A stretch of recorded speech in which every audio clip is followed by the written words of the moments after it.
नमस्कार, सभी का स्वागत है हमारी इस डिजिटल प्लेटफॉर्म पर। आज जो हमारी उत्तम पब्लिकेशन के द्वारा जो 15 मॉडल पेपर मार्केट में अवेलेबल करवाए गए हैं, जो स्कूल व्याख्याता की तैयारी कर रहे हैं प्रथम प्रश्न पत्र के लिए, उसका जो पहला मॉडल पेपर है वो आज हम करेंगे। उसका वीडियो सॉल्यूशन करने वाले हैं।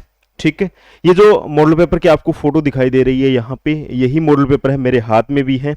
ठीक है, ये जो पहला मॉडल पेपर है ये तो हम करेंगे यूट्यूब पे। बाकी के जो बचे हुए 14 मॉडल पेपर है, 2 से लेके 15 तक हैं, वो हम जो है आपको फ्री ऑफ कॉस्ट हमारे ऐप पर उपलब्ध करवाएंगे। इसलिए आप जो है हमारा ऐप भी डाउनलोड कर लेना। उत्तम पाठशाला के नाम से जो हमारा एप्लीकेशन है, उसका लिंक भी वीडियो के डिस्क्रिप्शन में मिल जाएगा।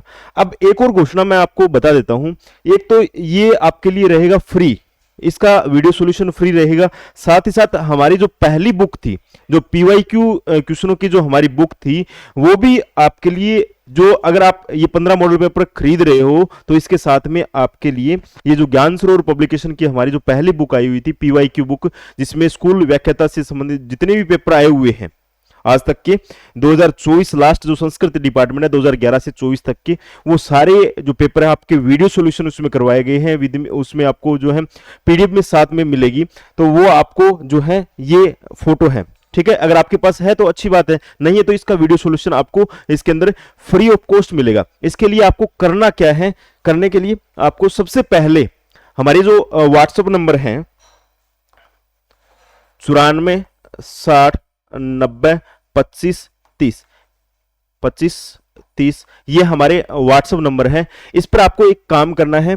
सबसे पहले आपको एक परफॉर्मेंस टाइप से आपको डिटेल भेजनी है, अपनी नाम भेजना है, क्या नाम है आपका, मोबाइल नंबर कौन सी है, और आपको एक जो है फोटो खींच के भेजनी है कि हाँ ये मैंने, इससे हमें अंदाजा हो कि हाँ आपने बुक खरीद ली है। ऐसे नहीं कि आप दूसरे की बुक लेके जो है, वो आप पे डिपेंड करता है, ईमानदारी आपकी है। ठीक है, हाँ। और एक जिस नंबर से आपको क्या करना है, हमारा ऐप डाउनलोड करना है उत्तम पाठशाला के नाम से, जिसका लिंक भी वीडियो के डिस्क्रिप्शन में दिया हुआ है, वहां से आप डाउनलोड कर लेना। उसके बाद में यहाँ पे आपको डिटेल भेजनी है, जिसके अंदर आपको बताना है कि कौन से नंबर से आपने जो है इंस्टॉल किया है ऐप को, तभी हम जोड़ पाएंगे आपको जो फ्री, जो ये दोनों के दोनों है ना, एक तो ये 15 मॉडल पेपर का वीडियो सोल्यूशन साथ में, और इसके अलावा ये हमारा जो 99 का ये कोर्स था, जो पीवाईक्यू सॉलिड पेपर है, दोनों के दोनों आपको फ्री ऑफ कॉस्ट उपलब्ध करवा दिए जाएंगे। ठीक है, तो शुरू करते हैं। जो 15 मॉडल पेपर है उसमें पहला मॉडल पेपर, जिसके अंदर जो सबसे पहले आपके हैं वो है पॉलिटिकल साइंस। तो पॉलिटिकल साइंस जो हमारे उत्तम जी सर हैं वो आपको करवाएंगे। जी सर।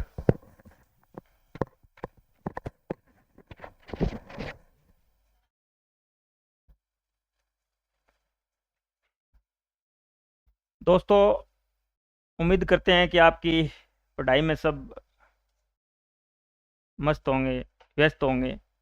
और बंसी सर ने आपको बता दिया है कि दोनों चीज़, फर्स्ट मॉडल पेपर आपको यूट्यूब पर मिल जाएगा, लेकिन उसके अलावा 2 से लेके 15 तक जो भी मॉडल पेपर हम हल कराएंगे वो आपको फ्री ऑफ कॉस्ट मिलेगा। लेकिन आपको जिस मोबाइल नंबर से आप ऐप डाउनलोड करते हो, उससे आप वो मोबाइल नंबर, आपका नाम, वो उस व्हाट्सएप नंबर पर भेजना है। तो व्हाट्सएप नंबर आपको बता दी है।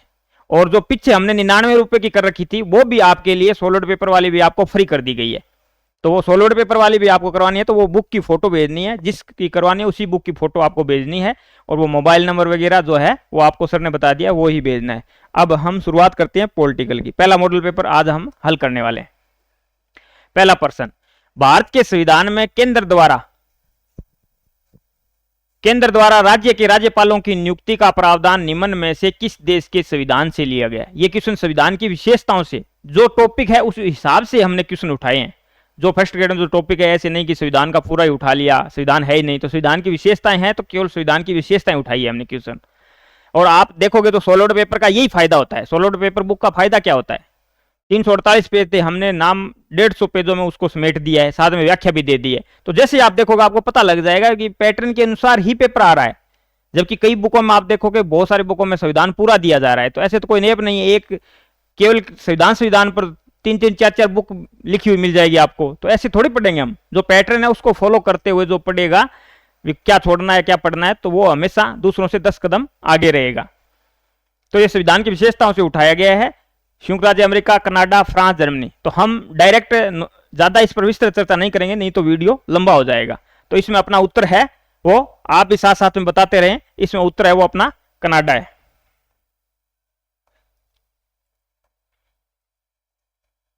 इसमें उत्तर है वो अपना कनाडा है, क्योंकि जो अपनी संघात्मक व्यवस्था है वो कनाडा के ज्यादा नजदीक है। कनाडा में सशक्त केंद्र के साथ संघात्मक व्यवस्था है, वो ही अपने। अब अमेरिका की बात करें तो वहां शुद्ध संघात्मक है। तो अपना जो है वो राज्यपाल की नियुक्ति का लिया गया है, वो कहां से लिया गया है? कनाडा से लिया गया है। क्यों? सशक्त केंद्र को बनाया गया है, और केंद्र के एक एजेंट के रूप में राज्यपाल की नियुक्ति होती है राज्यों में मॉनिटरिंग के लिए, ठीक है ना, राष्ट्रपति नियुक्त करता है। निम्नलिखित में से कौन सा कथन असत्य है? अब सत्य असत्य ये जरूर देखना है आपको। जैसे ही आप प्रश्न हल करोगे ना, कई साथियों के फोन आते हैं, सर कथन कारण वाले क्वेश्चन कैसे हल करें? तो वो क्वेश्चन मैंने फर्स्ट टेस्ट कराया है, यूट्यूब पे फ्री डाल रखा है, उसमें मैंने बता रखा है कथन कारण आपको कैसे। ये वीडियो बनाने का मकसद ये है कि आपको उन छोटी मोटी गलतियों से अवगत कराना है, जो गलतियां हमने कभी की है या देखने में बार बार आ रही है, साथियों से हमें पता लगा है कि ये गलतियां हो रही है, तो वो गलतियां भी आपको सुधार करना हमारा मकसद है। तो इसमें आपको सत्य असत्य पढ़ने में कभी गलती नहीं करनी है। जो क्वेश्चन आ रहा है उसमें गलती हो गई तो आप वो हर्जाना कहीं भी पूर्ति नहीं कर सकते, ठीक है? नहीं आ रहा है वो नहीं आ रहा, लेकिन जो पढ़ा है उसमें से गलती होना नहीं चाहिए। तो असत्य सत्य आपको देखना है। भारत में लोकसभा और विधानसभाएं प्रत्यक्ष रूप से जनता द्वारा निर्वाचित होती है, बिल्कुल सत्य है। भारत में संसद प्रत्यक्ष रूप से जनता द्वारा निर्वाचित होती है, बिल्कुल गलत है। अब आपको काम मंत्रिमंडल दे देगा शब्द मंत्री परिषद की जगह। संविधान में अनुच्छेद 352 एक ही मंत्रिमंडल शब्द यूज हुआ है। अब इसने कहा है भारत में संसद प्रत्यक्ष रूप से जनता द्वारा निर्वाचित होती है। संसद का एक सदन है लोकसभा, वो ही जनता द्वारा होता है। लोकसभा है ये जनता द्वारा होता है, लेकिन संसद में तो दोनों सदन आते हैं, राज्यसभा भी आती है। तो राज्यसभा, अपन बात करें राज्यसभा की, तो राज्यसभा की नियुक्ति जो सदस्य है उनको कौन निर्वाचित करता है? उनको राज्य की विधानसभाओं के निर्वाचित सदस्य। शब्द पर गौर करना, राज्यों की जो विधानसभाओं की जितनी सीटें, जैसे राजस्थान में 10 सीटें, तो 10 से जो फार्मूला है, जैसे 3 सीट आई है, राजस्थान की 3 सीट रिक्त हो गई राज्यसभा में, तो 3 जितनी सीटें वोट है, वोट में 3 + 1 करके भाग दे देंगे, +1 कर देंगे, उसको 3 से डिवाइड करके +1 कर देंगे, तो मतलब 41 वोट एक व्यक्ति। इस हिसाब से अपन को ये हल करना है सूत्र के हिसाब से। तो राज्यसभा के जो सदस्य है उनकी नियुक्ति कौन करता है? उनकी नियुक्ति विधानसभाओं के निर्वाचित सदस्य, विधानसभाओं के। अब मनोनीत वाला तो एंग्लो इंडियन वाला तो वो हटा ही दिया, तो ऐसा कोई लफड़ा है ही नहीं, लेकिन फिर भी अपन को संविधान की जो अकॉर्डिंग जो परिभाषा लिखी गई है उसके अकॉर्डिंग चल रहा है, विधानसभाओं के निर्वाचित सदस्यों द्वारा। तो ये अपना गलत हो गया, उत्तर अपना असत्य पूछा है, तो अपना ये हो गया बी, ठीक है। भारत में लोकसभा के पास कार्यपालिका को हटाने की शक्ति है, बिल्कुल। अविश्वास प्रस्ताव ला सकते हैं। विधायिका जनप्रतिनिधियों का जनता के प्रति उत्तरदायित्व सुनिश्चित करती है, बिल्कुल सही है। तो अपना ये भारत में संसद प्रत्यक्ष रूप से जनता द्वारा निर्वाचित होती है, ये गलत है। लोकसभा होती है, राज्यसभा नहीं होती, अप्रत्यक्ष रूप से। क्वेश्चन नंबर 3, स्वतंत्रता पश्चात भारत में चुनाव प्रक्रिया में सार्वभौम मताधिकार का सर्वप्रथम प्रयोग किया गया, कहां पर किया गया? तो ये मणिपुर में किया गया। ये अपने कक्षा स्वतंत्र भारत की राजनीति कक्षा 12 की बुक है, उसमें से है, और ये पॉलिटिकल साइंस में पिछली बार आया हुआ भी क्वेश्चन है सेकंड पेपर में। तो अपने निर्वाचन है टॉपिक में, फर्स्ट पेपर में अपने निर्वाचन है, तो निर्वाचन से संबंधित ये क्वेश्चन आपका बन सकता है। 4 नंबर क्वेश्चन, मंत्रिपरिषद राष्ट्रपति को उसके कार्यों में मंत्रणा व सहायता देने के लिए है, परंतु राष्ट्रपति मंत्रिपरिषद की सलाह को उसके पुनर्विचार के लिए लौटा सकता है, बिल्कुल सही है। ये इसका उत्तर हो गया कि मंत्रिपरिषद है वो राष्ट्रपति को उसके कार्यों में मंत्रणा व सहायता देने के लिए है। अनुच्छेद 74 की बात हो रही है, लेकिन राष्ट्रपति मंत्रिपरिषद की सलाह को उसके पुनर्विचार के लिए लौटा सकता है। अपन डीपली बात करेंगे, पूरा पढ़ेंगे तब ये पढ़ेंगे कि 42वें संविधान संशोधन द्वारा बाध्य कर दिया गया था राष्ट्रपति को भी, कोई भी सलाह देगा तो मानने के लिए बाध्य है। लेकिन जैसे मोरारजी देसाई की सरकार आई, 44वां संविधान संशोधन किया, उसमें दोबारा एक बार की पुनर्विचार के लिए भेज सकता है। तो ये चीजें अपन डीपली नहीं जाएंगे।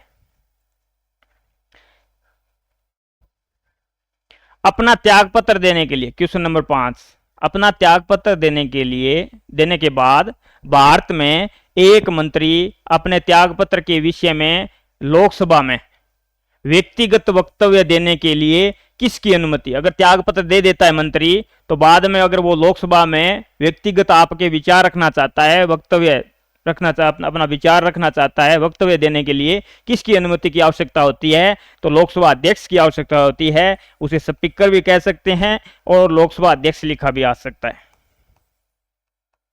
लोकसभा अध्यक्ष लिखा भी आ सकता है। तो ये चीजों की आपको ध्यान रखनी है। सभापति लिखा आएगा तो वो राज्यसभा का। Question number 6। अब 5 नंबर पॉलिटिकल के हो गए। हमने इसी हिसाब से, जिस हिसाब से आरपीसी का पैटर्न है उसी हिसाब से प्रश्न रखें। तो पहले मॉडल पेपर में आपका सब क्लियर हो जाएगा किस हिसाब से। हमने 10 क्वेश्चन आए हुए करंट जीके का तो 10 ही रखे हैं, पॉलिटिकल के 5 आते हैं तो 5 ही रखे हैं, ठीक है। साइकोलॉजी के 5 रखे हैं, मैनेजमेंट के 9 या 10 रखे हैं। तो उस हिसाब, उस पैटर्न के हिसाब से रखे हैं सारे क्वेश्चन, चाहे इंग्लिश हो चाहे साइंस हो। विश्व वानिकी दिवस 21 मार्च 2025 को वन संरक्षण किस ऐप की लॉन्चिंग देश में पहली बार राजस्थान में की गई है? कौन सा ऐप है जिसकी लॉन्चिंग पहली बार राजस्थान में की गई है? विश्व वानिकी दिवस था 21 मार्च को, उसके उपलक्ष्य में डिजी वन फॉरेस्ट टेक ऐप, ठीक है। ये तो सीधे फैक्ट होते हैं। एक होता है कॉन्सेप्ट जिसको समझना होता है, और एक होता है जिससे करंट जी के क्वेश्चन आते हैं ना, वो फैक्ट होते हैं सीधे।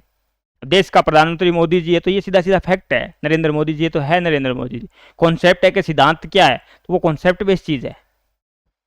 उसमें फैक्ट में क्या होता है, ट्रू या फॉल्स दो चीजों पर कसी जाए, या तो सत्य है या असत्य है। लेकिन जो मूल्य होता है जिसके अपन कॉन्सेप्ट की बात कर रहे हैं, तो वो सत्य भी हो सकता है, असत्य भी हो सकता है, सही भी हो सकता है, गलत भी हो सकता है, और अच्छा भी हो सकता है, बुरा भी हो सकता है। उस हिसाब से कॉन्सेप्ट चलता है। वो अपने अपने अलग अलग विचार होते हैं। मार्च 2025 में पहला राष्ट्रीय गोपालक सम्मेलन प्रदेश के किस शहर में आयोजित हुआ? अब हमने लगभग 6-7 महीनों का करंट आपको इसमें शामिल किया है, और इंपॉर्टेंट क्वेश्चन अब इस हिसाब से 150 क्वेश्चन हमने यहाँ करंट जीके के शामिल किए हैं। तो मार्च 2025 में पहला राष्ट्रीय गोपालक सम्मेलन प्रदेश के किस शहर में आयोजित हुआ? तो वो कहां पर आयोजित हुआ है? जयपुर में। 8 नंबर, अमृत सरोवर निर्माण के मामले मार्च 2025 तक की बात करा है। मैं प्रदेश का देश भर में कौन सा स्थान है? मार्च 2025 तक कौन सा स्थान है? आगे अपडेट आ जाए तो अभी इतना जल्द अपडेट आने वाला नहीं है, लेकिन मार्च 2025 तक का ये पूछ रहा है तो अपना कौन सा स्थान है? इसमें चौथा स्थान है। इस तरह के क्वेश्चन ज्यादा उठाए जाते हैं। प्रदेश का पहला ग्रासलैंड कहां बनाया जा रहा है? अब क्या करते हैं साथियों, इन कई क्वेश्चनों को जोड़ के भी क्वेश्चन बनाया जा सकता है। अब ऊपर दे देगा निम्न में से कौन सा सत्य है, कौन सा असत्य है। अब इन कई क्वेश्चनों को जोड़ के एक क्वेश्चन बना देगा, 4 पॉइंट दे देगा, उनमें से एक आपको गलत दे देगा। तो उस हिसाब से भी क्वेश्चन बनाए जा सकते हैं। वो क्वेश्चन आने जरूरी नहीं है, लेकिन कहीं ना कहीं ये लाइनें पड़ी हुई होगी तो आपके कहीं ना कहीं वो चीजें काम आती है। तो प्रदेश का पहला ग्रासलैंड कहां बनाया जा रहा है? तो मुकुंदरा हिल्स जो अपना उद्यान है, राष्ट्रीय उद्यान है, उस कोटा में वहां बनाया जा रहा है पहला ग्रासलैंड। इस तरह क्वेश्चन ज्यादा उठाएगा, योजना से उठाएगा तो इस तरह 3-4 आपको पॉइंट दे देगा अलग अलग। तो मुख्यमंत्री सुपोषण न्यूट्रीकिट योजना के बारे में सही कथनों पर विचार कीजिए। तो यह योजना 1 अप्रैल 2025 से प्रदेश में लागू हुई, बिल्कुल सत्य है। इस योजना में 5 से 9 माह की जो गर्भवती महिलाएं हैं उनको पोषक आहार युक्त किट का 2 बार वितरण होगा। तो दोनों ही बात सही है। 1 अप्रैल 2025 को लागू हुई, ये भी सत्य है, और 5 से 9 माह की जो गर्भवती जो महिलाएं उनको पोषक तत्वों की जो किट है वो 2 बार आवंटित की जाएगी, वितरण किया जाएगा। तो दोनों ही सत्य है। तो कथन फर्स्ट और सेकंड दोनों हो सही है। 11 नंबर क्वेश्चन, मुख्यमंत्री शिक्षित राजस्थान अभियान की शुरुआत कब हुई? कब हुई? तो साथ साथ में आपको भी बताना है, 29 मार्च 2025 को।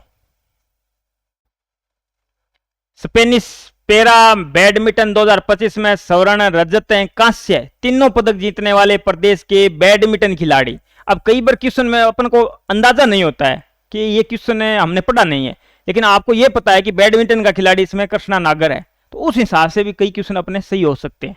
अगर नहीं आता है तो आ रहा है डायरेक्ट तो अब तो करना ही है, लेकिन कई बार अपने को खिलाड़ी देखा हुआ है कि ये इस चीज का खिलाड़ी, और आपको पता नहीं है कि वर्तमान में इसको कितने पदक मिले, तो आप उस हिसाब से भी इस क्वेश्चन को सही कर सकते हो। तो कृष्णा नागर, ये बहुत बड़ा नाम है अपने आप में, बैडमिंटन का राजस्थान का एक उभरता हुआ चेहरा है ये कृष्णा नागर। खेलो इंडिया पैरा गेम्स नई दिल्ली मार्च 2025 की पदक तालिका में राजस्थान का कौन सा स्थान है? जो खेलो इंडिया पैरा गेम्स हुए, पैरा गेम्स वो होते हैं जो दिव्यांग व्यक्ति भाग लेते हैं, दिव्यांग व्यक्तियों के लिए जो गेम होते हैं उनको पैरा गेम कहते हैं। तो उस तालिका में राजस्थान का कौन सा स्थान है खेलो इंडिया में? तो उसमें चौथा स्थान है। कौन सा स्थान है? चौथा स्थान है। क्वेश्चन नंबर 14 प्रदेश में नए राजस्व गांव बनाने के लिए जारी नवीनतम अधिसूचना 6 मार्च 2025 के अनुसार। अब इस तरह के क्वेश्चन बिल्कुल आपके परीक्षा में पुटअप होंगे, क्योंकि अभी पंचायतों का ये चल रहा है, अलग अलग पंचायतें भी बनेगी और अब अलग से वो शिकायत वगैरह है, किसी को कोई हटवाना है तो अगर कोई नई पंचायत का नाम नहीं आया है, बनवाना है, तो उस तरह की आपत्तियां वगैरह मांगी गई है। ठीक है, तो ये बार बार ये क्वेश्चन अखबार में आए हैं, तो मैंने टेलीग्राम पर सारी चीजें शेयर की है, तो उसमें ये पॉइंट जरूर पढ़ लेना आप। तो इसमें क्या है, सामान्य क्षेत्रों के लिए, जो सामान्य क्षेत्र है उनमें 200 की आबादी पर राजस्व गांव, पंचायत नहीं राजस्व गांव, उनके नाम पट्टा वगैरह फिर वो जारी हो सकते हैं। राजस्व गांव, कई राजस्व गांव नहीं होता, तो उसमें वहां राजस्व गांव होने के बाद ही बिजली वगैरह की सुविधा मिलती है, पानी वगैरह के कनेक्शन वगैरह होते हैं, तो राजस्व गांव में होते हैं। कई अपन देखते हैं गांव में ठीक है 150-200 घर तो है, लेकिन अभी तक राजस्व गांव घोषित नहीं है, तो उनको वो सुविधा नहीं मिल पाती है पानी वगैरह की, बिजली वगैरह की। तो राजस्व गांव वो होते हैं जिनको फिर बाद में सुविधा मिलती है। तो 200 की आबादी पर राजस्व गांव है वो घोषित हो सकेगा। अगर 200 की आबादी है सामान्य क्षेत्र की तो उसको राजस्व गांव घोषित किया जाएगा। और जनजाति उप योजना क्षेत्र के तहत मात्र 150 ही है, अगर 150 घर है की आबादी है पर राजस्व गांव बनाया जा सकता है। तो सामान्य क्षेत्र के लिए 200 राजस्व गांव बनेगा, और जनजाति जो क्षेत्र है उप योजना के क्षेत्र के तहत उसमें 150, मात्र 150 की आबादी पर भी है वो राजस्व गांव बनाया जा सकेगा। तो दोनों ही सत्य है, फर्स्ट और सेकंड दोनों सत्य है। 15 नंबर क्वेश्चन। अब 10 क्वेश्चन करंट के आगे, 5 पॉलिटिकल के आगे। प्रदेश का पहला कृत्रिम पशु गर्भाधान प्लांट कहां स्थापित किया जा रहा है? तो ये बस्सी जयपुर में किया जा रहा है। अब दूसरा ऑप्शन आपको बस्सी चित्तौड़गढ़ भी दे सकता है, तो वो आपको ध्यान में रखना है। सीधा बस्सी दे दे तो फिर तो ठीक है, और बस्सी जयपुर दे दे और बस्सी चित्तौड़गढ़ दे दे तो फिर आप कंफ्यूज नहीं होना है। बस्सी चित्तौड़गढ़ में भी है, तो इसमें बस्सी है वो जयपुर वाला है। अब 16 से आपके हिस्ट्री के शुरू हो रहे हैं, तो आपको रोहित से करवाएं।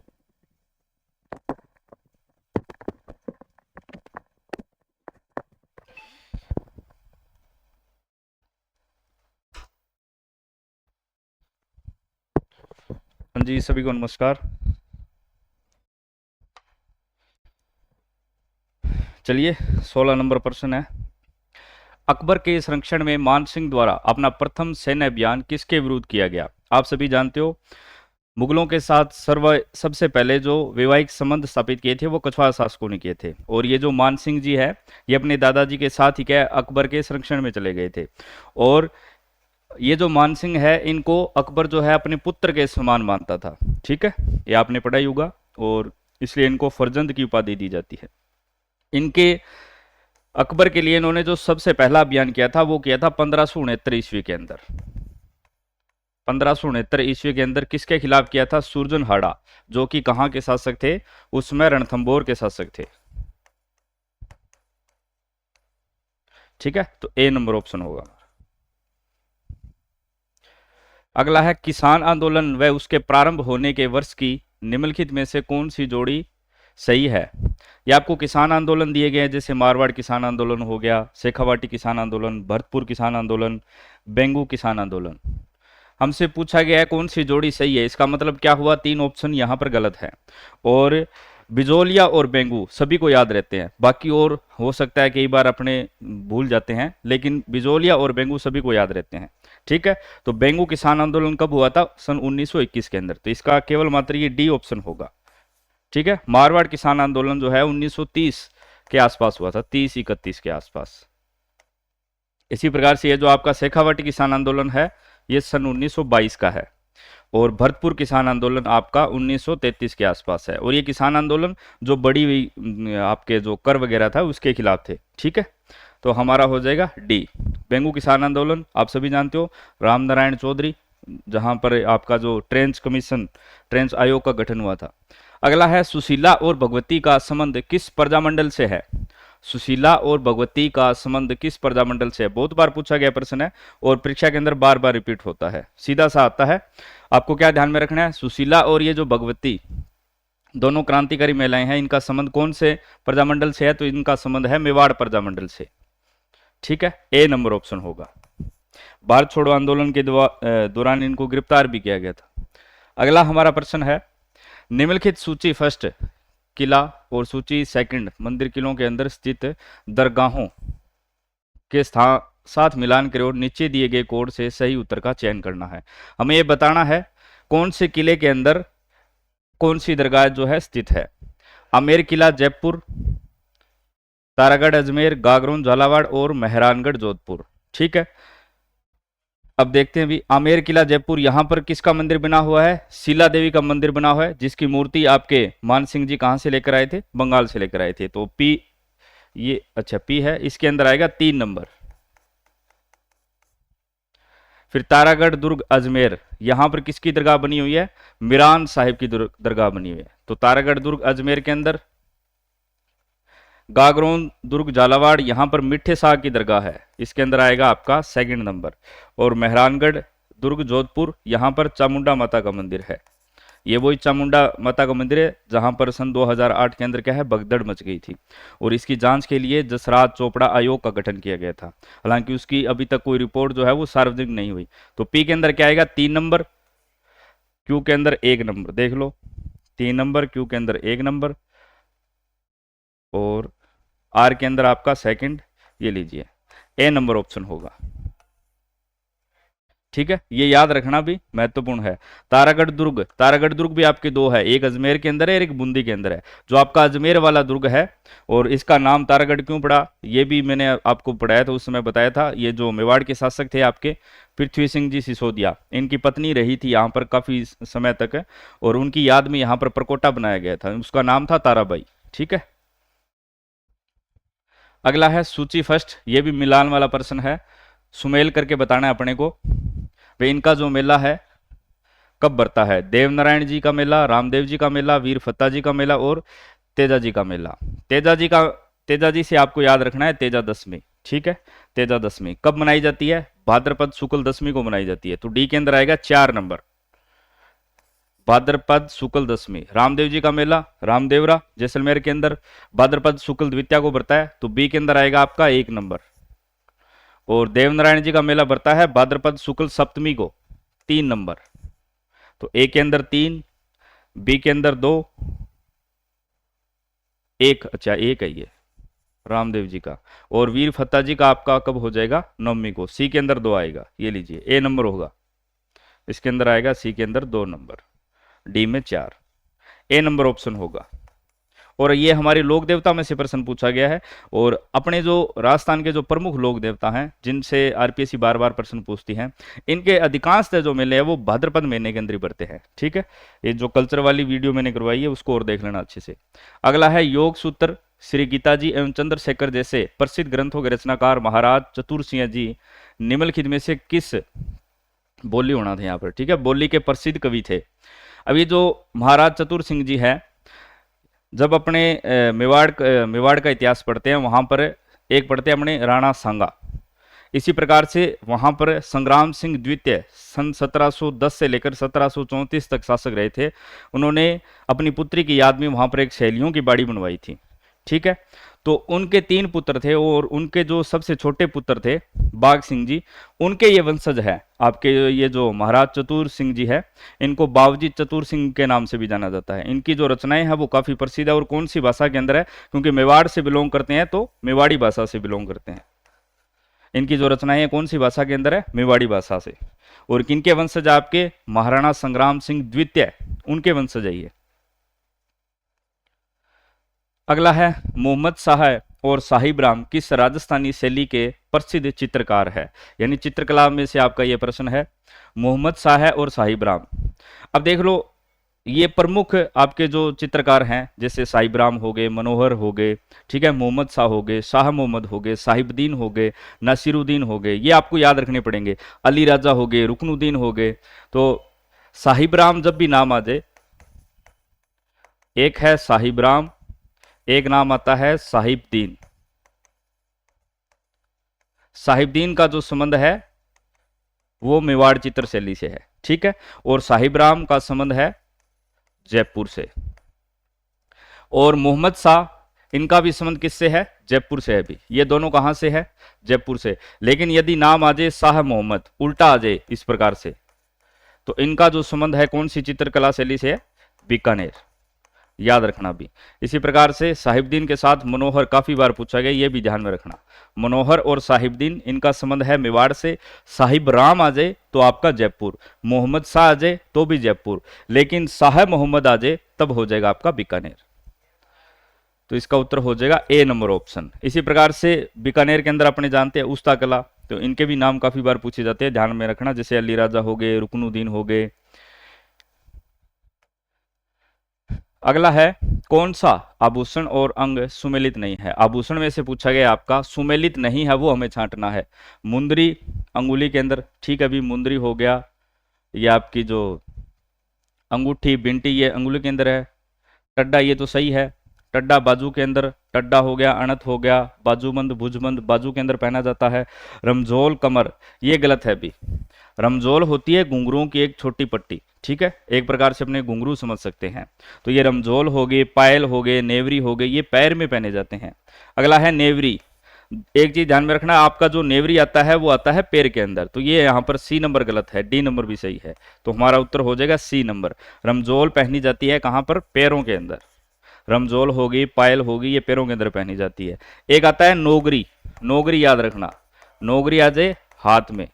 कमर की मैं बात करूं तो करदनी, कणकनती, ठीक है, कंदोरा हो गया, तगड़ी हो गया, इस प्रकार के आभूषण। फिर अपने रूप सिंह शेखावत किस नृत्य के जो प्रमुख नृत्यकार हैं? रूप सिंह शेखावत, बहुत बार प्रश्न पूछा गया है। रूप सिंह शेखावत याद रखना है आपको। इसके साथ साथ में दो तीन और प्रमुख नाम है, जैसे हो गया दयाराम, ठीक है, तारा शर्मा। इनका जो संबंध है कौन से नृत्य से है? वो है बवाई नृत्य से।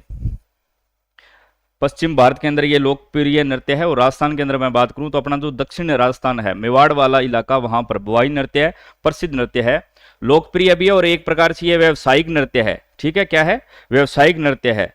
और ये जो नृत्य है इसके अंदर क्या है, महिलाएं जो है 7-8 मटके अपने सर के ऊपर करके नृत्य करती है, और ये इनके जो साथ में जो पुरुष होते हैं वो वाद्य यंत्रों का प्रयोग करते हैं। इसका ये जो नृत्य है करने में थोड़ा कठिन भी है, जो कुशल कलाकार है वो ही करते हैं। ज्यादातर ये फेमस कहाँ पर है आपका? दक्षिण राजस्थान के अंदर है, दक्षिण राजस्थान के अंदर। और आपका ये व्यावसायिक नृत्य है। रूप सिंह शेखावत और एक दयाराम और तारा शर्मा, ये भी याद रखना, सीधा संबंध नाम दिया जाता है, दयाराम तारा शर्मा। इनका भी संबंध कौन से नृत्य से है? तो बवाई नृत्य से। राजस्थान के अंदर कहां पर प्रसिद्ध है? दक्षिण राजस्थान के अंदर। सी हो गया। कच्ची घोड़ी शेखावाटी के अंदर किया जाता है। अगला है, निम्नलिखित में से कौन सा कथन विराट सभ्यता के संबंध में असत्य है? विराट सभ्यता कोटपुतली बहरोड, आप सभी जानते हो। इसका जो कौन सी नदी के किनारे हैं? बाणगंगा नदी के किनारे हैं। सबसे पहले यहाँ पर उत्खनन करने का जो कार्य है 1936-37 के आसपास दयाराम साहनी द्वारा किया गया। फिर 1962-63 के आसपास नील रतन बनर्जी और कैलाश नाथ दीक्षित के द्वारा किया गया। यहाँ पर जो है मौर्यकालीन सभ्यता के अवशेष मिले हैं, 3-4 यहाँ पर पहाड़ियाँ मिली हैं। भीम डूंगरी हो गया, गणेश डूंगरी हो गया, अशोक के यहाँ पर लेख मिले हैं। इसके अलावा यहाँ पर आपके पंचमार्क मुद्राएं मिली हैं, 8 पंचमार्क मुद्राएं मिली हैं, 28 इंडो ग्रीक सिक्के मिले हैं, 16 आपके जो मिनांडर के सिक्के मिले हैं। जहांगीर व अकबर कालीन यहाँ पर सिक्के देखने को मिलते हैं। और ये बताया जाता है जब अकबर यहाँ पर अजमेर के अंदर दरगाह पर आते थे तब यहाँ पर जाते समय बीच में यहाँ पर रुका करते थे। और उन्होंने, अकबर ने यहाँ पर एक टकसाल का भी निर्माण करवाया है, क्योंकि यहाँ पर अकबर कालीन और जहांगीर कालीन सिक्के मिले हैं, ठीक है। तो विराट सभ्यता, कोटपुतली बहरोड, हूण आक्रांता महिरकुल ने विराट का विध्वंस किया था, ठीक है भी ये कथन।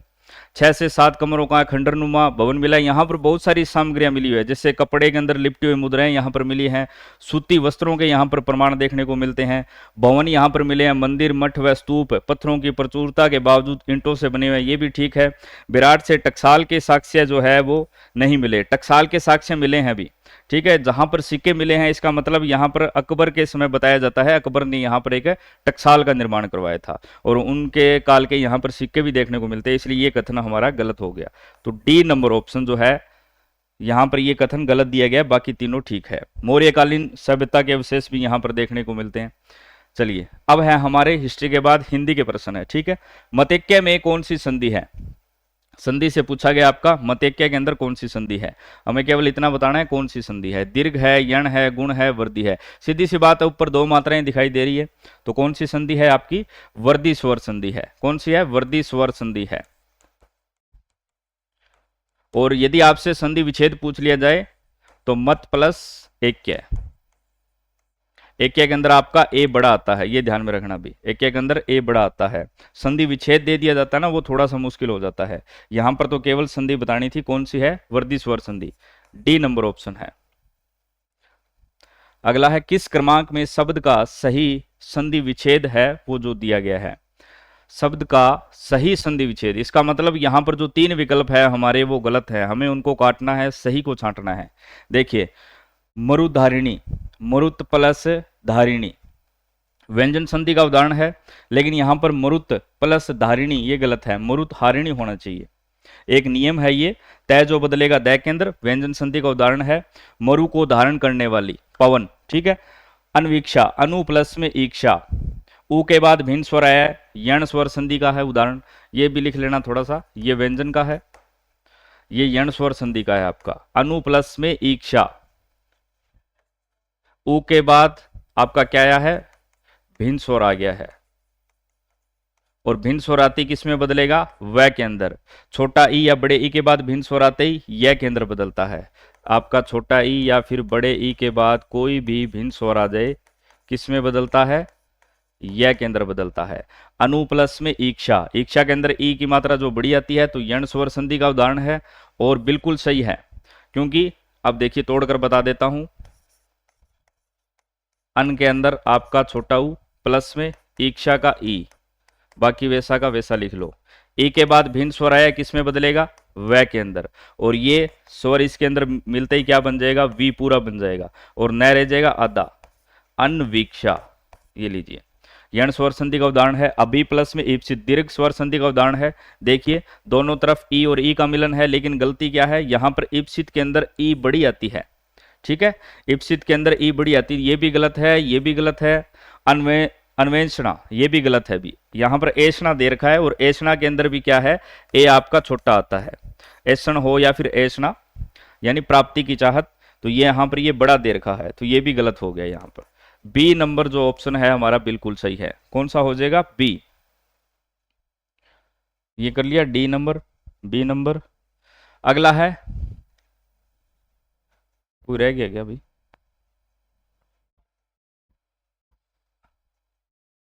लाइसेंस का समानार्थक हिंदी शब्द है, परिभाषिक शब्दावली जो आपके आती है उसमें से एक प्रश्न है लाइसेंस। लाइसेंस का मतलब होता है अनुज्ञप्ति, ठीक है।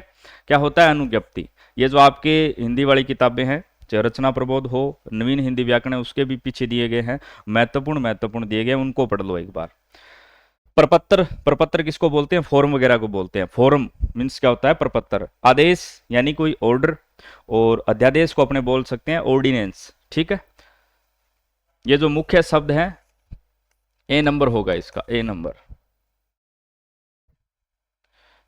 इसको लिखना चाहो तो ये याद कर सकते हो, इसको बोलेंगे अपने फॉर्म।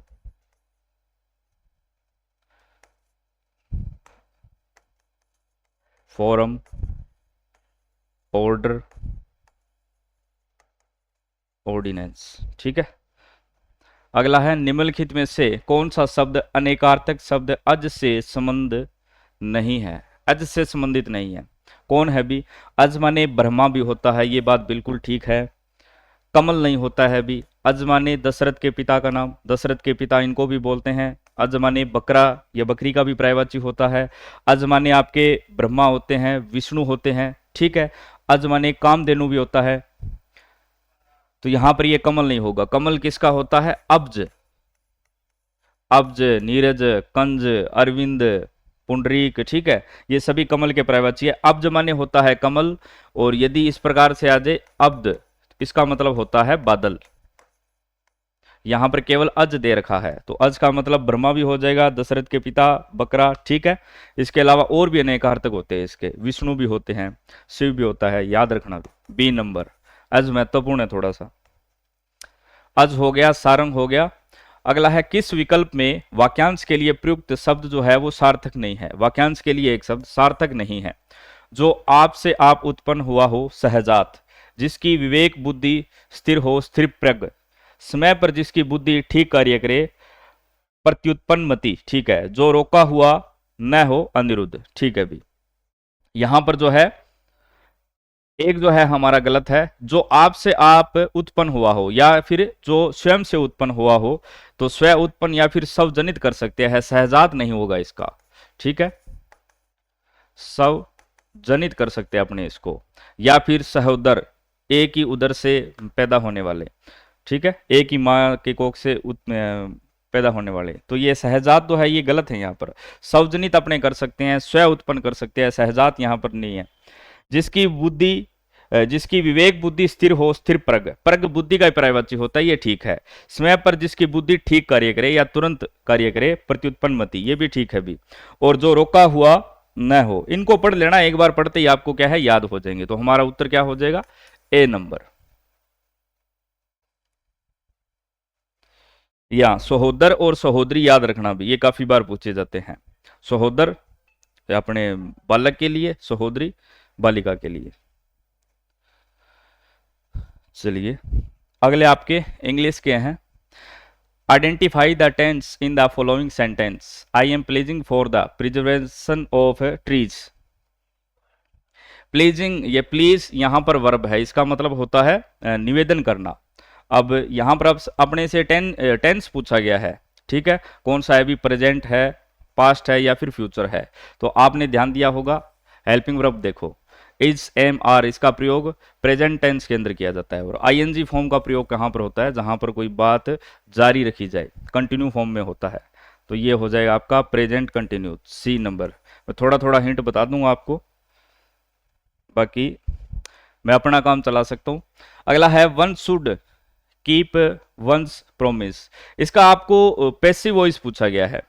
एक्टिव वॉइस दिया हो, यानी मैं किसी व्यक्ति से बात कर रहा हूं और उसी बात को किसी तीसरे व्यक्ति से दोहराना हो, तो एक्टिव वॉइस का पैसिव वॉइस बनाना है। One should keep once promise. अब यहां पर जब भी अपने पैसिव वॉइस बनाते हैं तो उसके अंदर वर्ब की थर्ड फॉर्म का प्रयोग किया जाता है। तो यहां पर अपने वर्ब देख लो आप, वन शुड कीप, यानी अपना जो वादा है वो निभाना चाहिए, इस प्रकार से है। कीप यहां पर वर्ब है, कीप का मतलब होता है रखना, ये क्या है? वर्ब की फर्स्ट फॉर्म है। यहां पर ये एक्टिव वॉइस है, इसको पैसिव वॉइस में चेंज करना है, तो इसकी जो सेकंड और थर्ड फॉर्म वो सेम होती है, कैप, ठीक है। अब देखो यहां पर वन शुड कीप दे रखा है, तो ये तो नहीं होगा। कीप के साथ आईएनजी फॉर्म लगा रखी है, ये भी नहीं होगा। ए प्रोमिस शुड बी कैप्ट, ये हो जाएगा भी, सी नंबर ऑप्शन। यहां पर भी कीप दे रखा है। जिनका इंग्लिश विषय रहा है उनको तो कोई दिक्कत नहीं है, जो आर्ट्स वाले विद्यार्थी हैं तो उनको थोड़ी सी दिक्कत होती है, तो ये हिंट थोड़े से ध्यान में रख लेना, आपका काम चले तो, बाकी इनको पढ़ना पड़ेगा बार बार। अगला है identify the correct indirect form, she said I would like to see it. अब देखिए ये जो वुड हो गया, मस्ट हो गया, ये क्या होते हैं? मॉडल्स होते हैं, और इनका जो प्रयोग किया जाता है वो फ्यूचर टेंस के लिए प्रयोग किया जाता है। यहां पर भी क्या है? डायरेक्ट इनडायरेक्ट, ये अपने बात करें।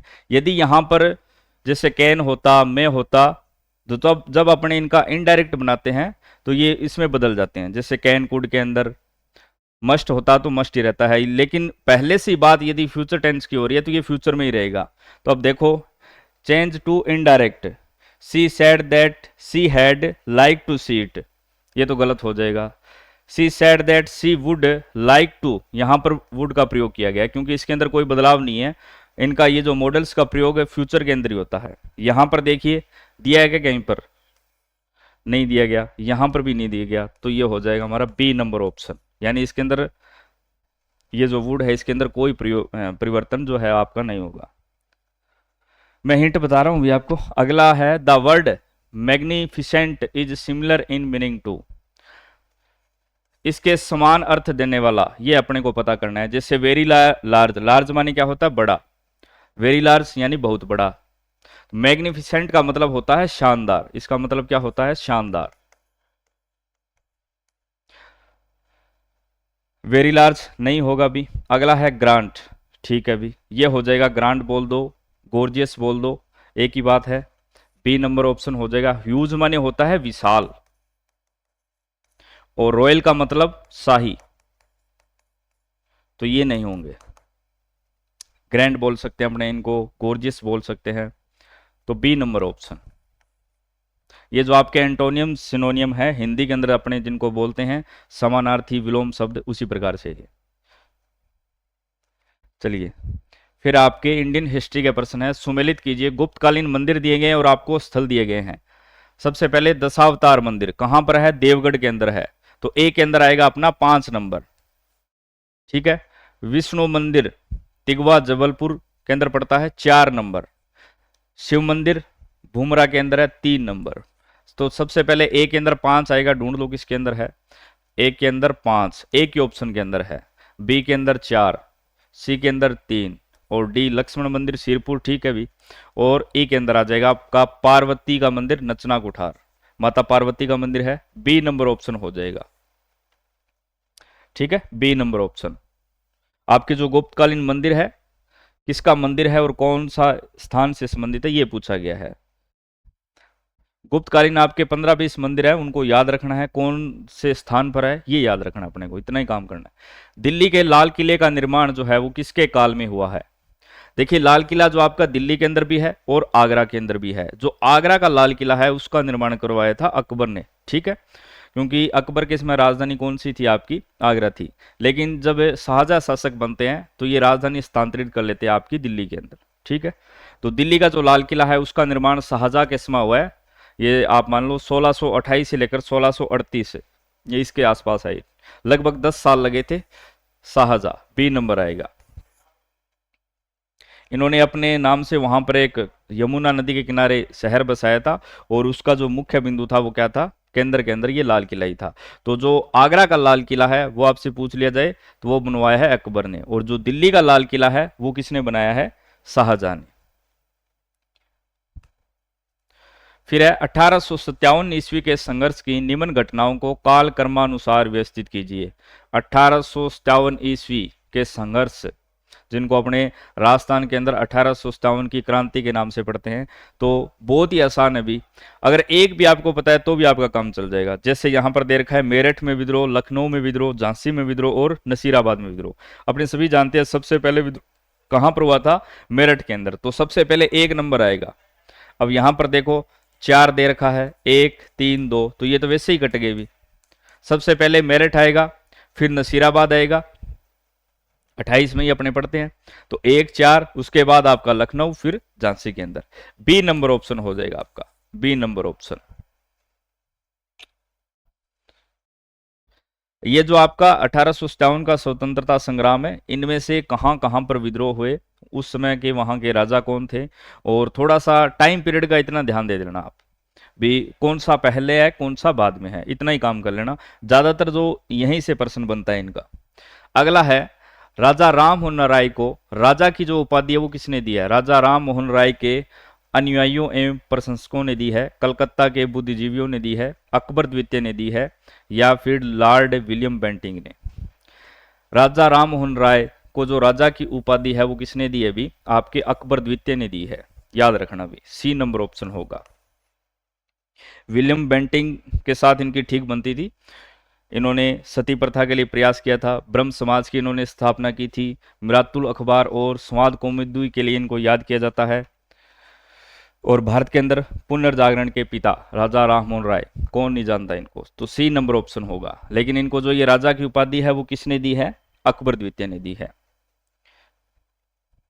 फिर है एनी बेसेंट। अगला हमारा प्रश्न है एनी बेसेंट। इसका ये जो कथन है, होम रूल आंदोलन प्रारंभ करने के लिए उत्तरदायी थी। बिल्कुल सही बात है। मद्रास से शुरू किया था सन 1916 के अंदर भारत के अंदर स्वायत्त शासन की स्थापना करना। तो होम रूल जो आंदोलन प्रारंभ करने के लिए उत्तरदायी थी, एक कथन बिल्कुल सही है। थियोसॉफिकल सोसाइटी की संस्थापिका थी, ये गलत है भी। थियोसॉफिकल सोसाइटी की स्थापना 1875 के अंदर आपके मैडम ब्लावात्स्की और कर्नल अलकाट ने की थी। ठीक है, किसने की थी? Madam Blavatsky. तो ये 2 नंबर आपका गलत हो जाएगा। फिर है इंडियन नेशनल कांग्रेस की एक बार अध्यक्ष रही, ये बात, ये कथन भी आपका ठीक है। तो हमारा 1 और 3 सही है, केवल सी नंबर ऑप्शन हो जाएगा, सी नंबर ऑप्शन। इसका ध्यान में रखना चाहो तो ब्लावात्स्की और कर्नल अलकोट या अरकाट, जो भी है वो याद रख लेना। हो गए भी, चलिए भी। तो यहाँ पर अपने जो इंडियन हिस्ट्री के प्रश्न है वो पूरे हो गए। अब आपके राजस्थान ज्योग्राफी के प्रश्न है जो कि आपको बंसी सर करवाएंगे। धन्यवाद भी।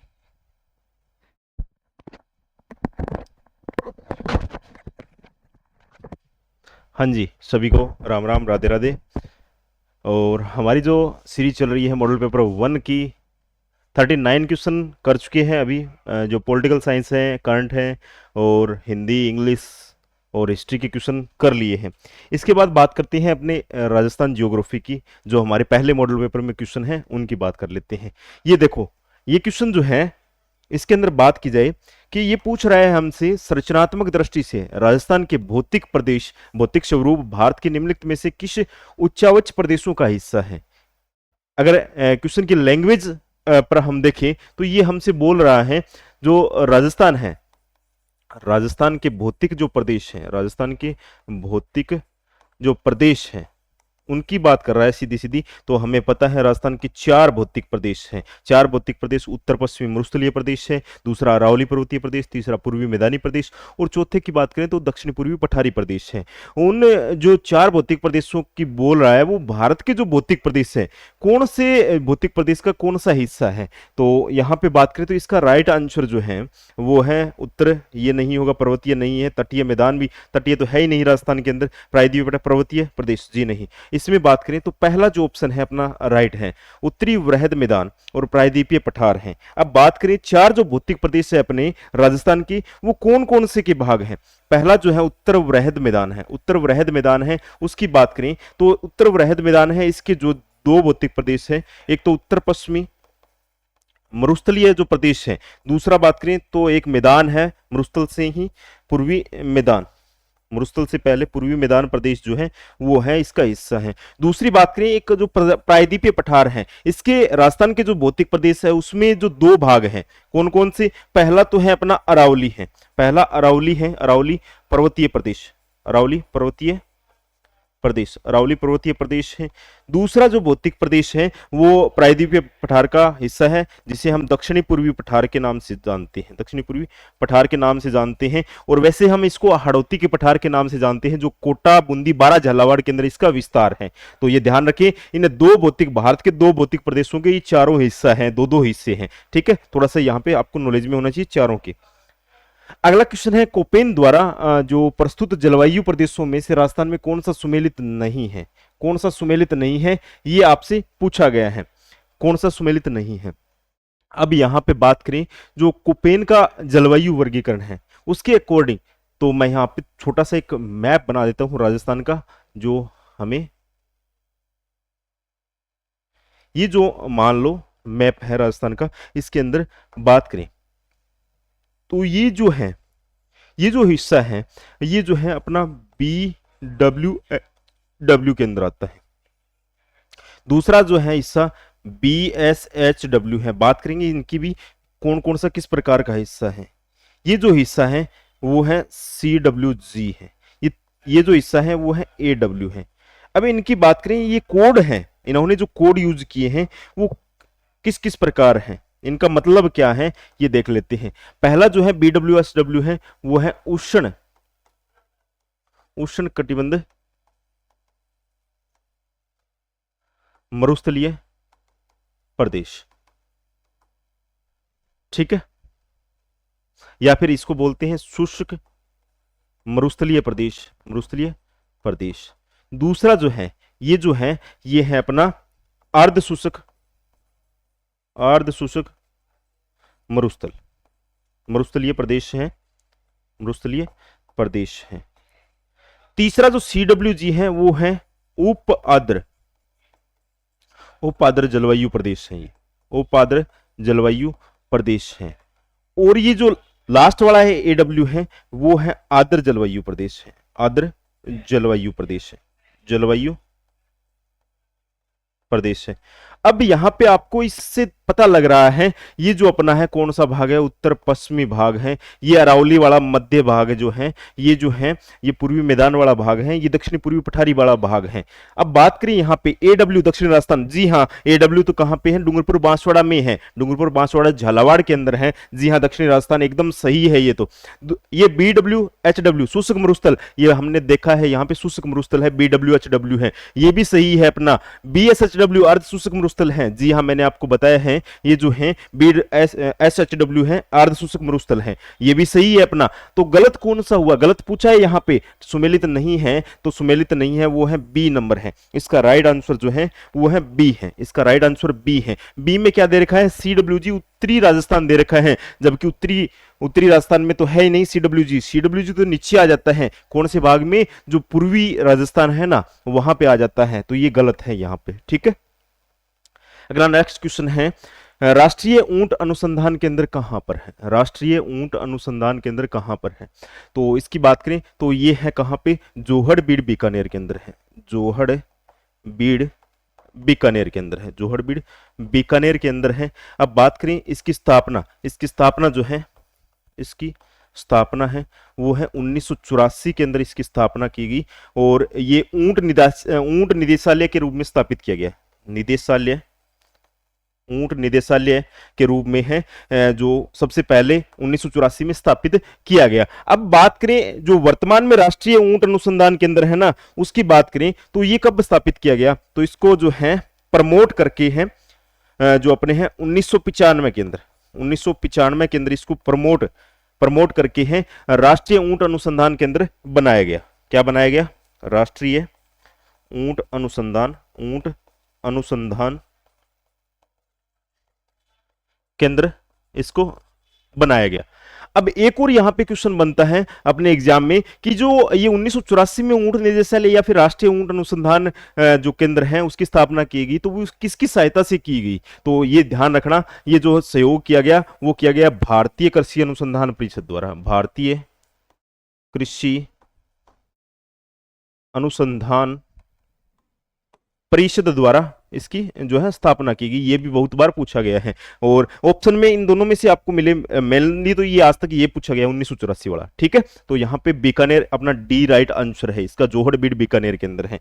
नेक्स्ट क्वेश्चन है, जो जनगणना 2011 के अनुसार राजस्थान के किस जिले में महिला साक्षरता की जो है न्यूनतम दर है, दर न्यूनतम है, न्यूनतम दर पूछा रहा है हमसे। सबसे पहले तो हमें पता होना चाहिए कि राजस्थान में साक्षरता दर कितनी है, साक्षरता दर, तो साक्षरता दर है अपनी 66.1% है।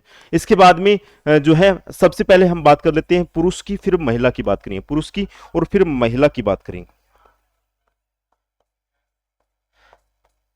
सबसे पहले न्यूनतम और उसके बाद में जो है अधिकतम या सर्वाधिक,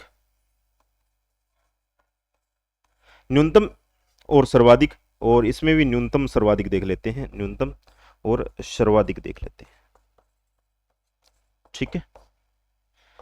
सबसे पहले बात करें महिला पुरुष साक्षरता की, जो है सर्वाधिक पुरुष साक्षरता है वो झुंझुनू के अंदर है। कहां पर है, झुंझुनू के अंदर है।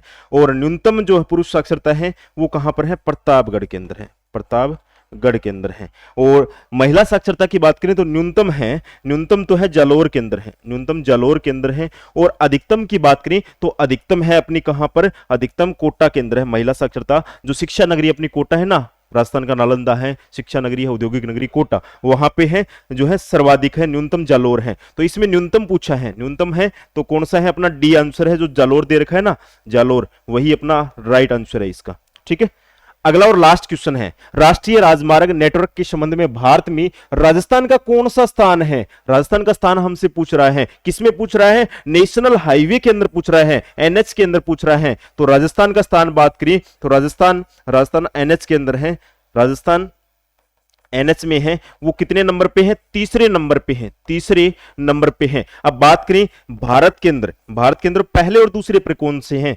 फर्स्ट स्थान कौन सा किसका है और सेकंड स्थान किसका है? फर्स्ट स्थान है वो है किसका? महाराष्ट्र का है, महाराष्ट्र का है। और सेकंड स्थान है वो उत्तर प्रदेश का, यूपी का है, उत्तर प्रदेश का है। ठीक है, उत्तर प्रदेश का है, ध्यान रखें। ठीक है, तो ये थे अपने 4 क्वेश्चन जो ज्योग्राफी के। तो आज की क्लास में, आज की इस मॉडल पेपर में जो 4 क्वेश्चन थे वो मैंने आपको हल करवा दिए हैं। अब इसके बाद में आपके मैथ रीजनिंग के जो क्वेश्चन आते हैं, जैसे मॉडल पेपर में जिस सीक्वेंस से आपके क्वेश्चन दिए हुए हैं वैसे दिए हैं, और मैंने पहले ही शुरू में बता दिया है। इसके जो मॉडल पेपर के अलावा जो 14 मॉडल पेपर है वो आपको हमारे उत्तम पाठशाला ऐप पर मिलेंगे। तो लिंक वीडियो के डिस्क्रिप्शन में दिया हुआ है, वहां से डाउनलोड कर लीजिएगा। इसके साथ में 99 वाला प्रीवियस ईयर पेपर वाला है, वो भी आपको फ्री मिलने वाला है। तो वहां से आप जो है, मैंने आपको बताया, वो आप जरूर फॉलो करें।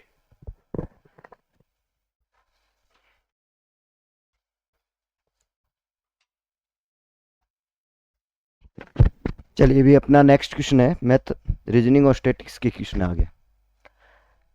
45 नंबर क्वेश्चन है, वो है रीजनिंग का।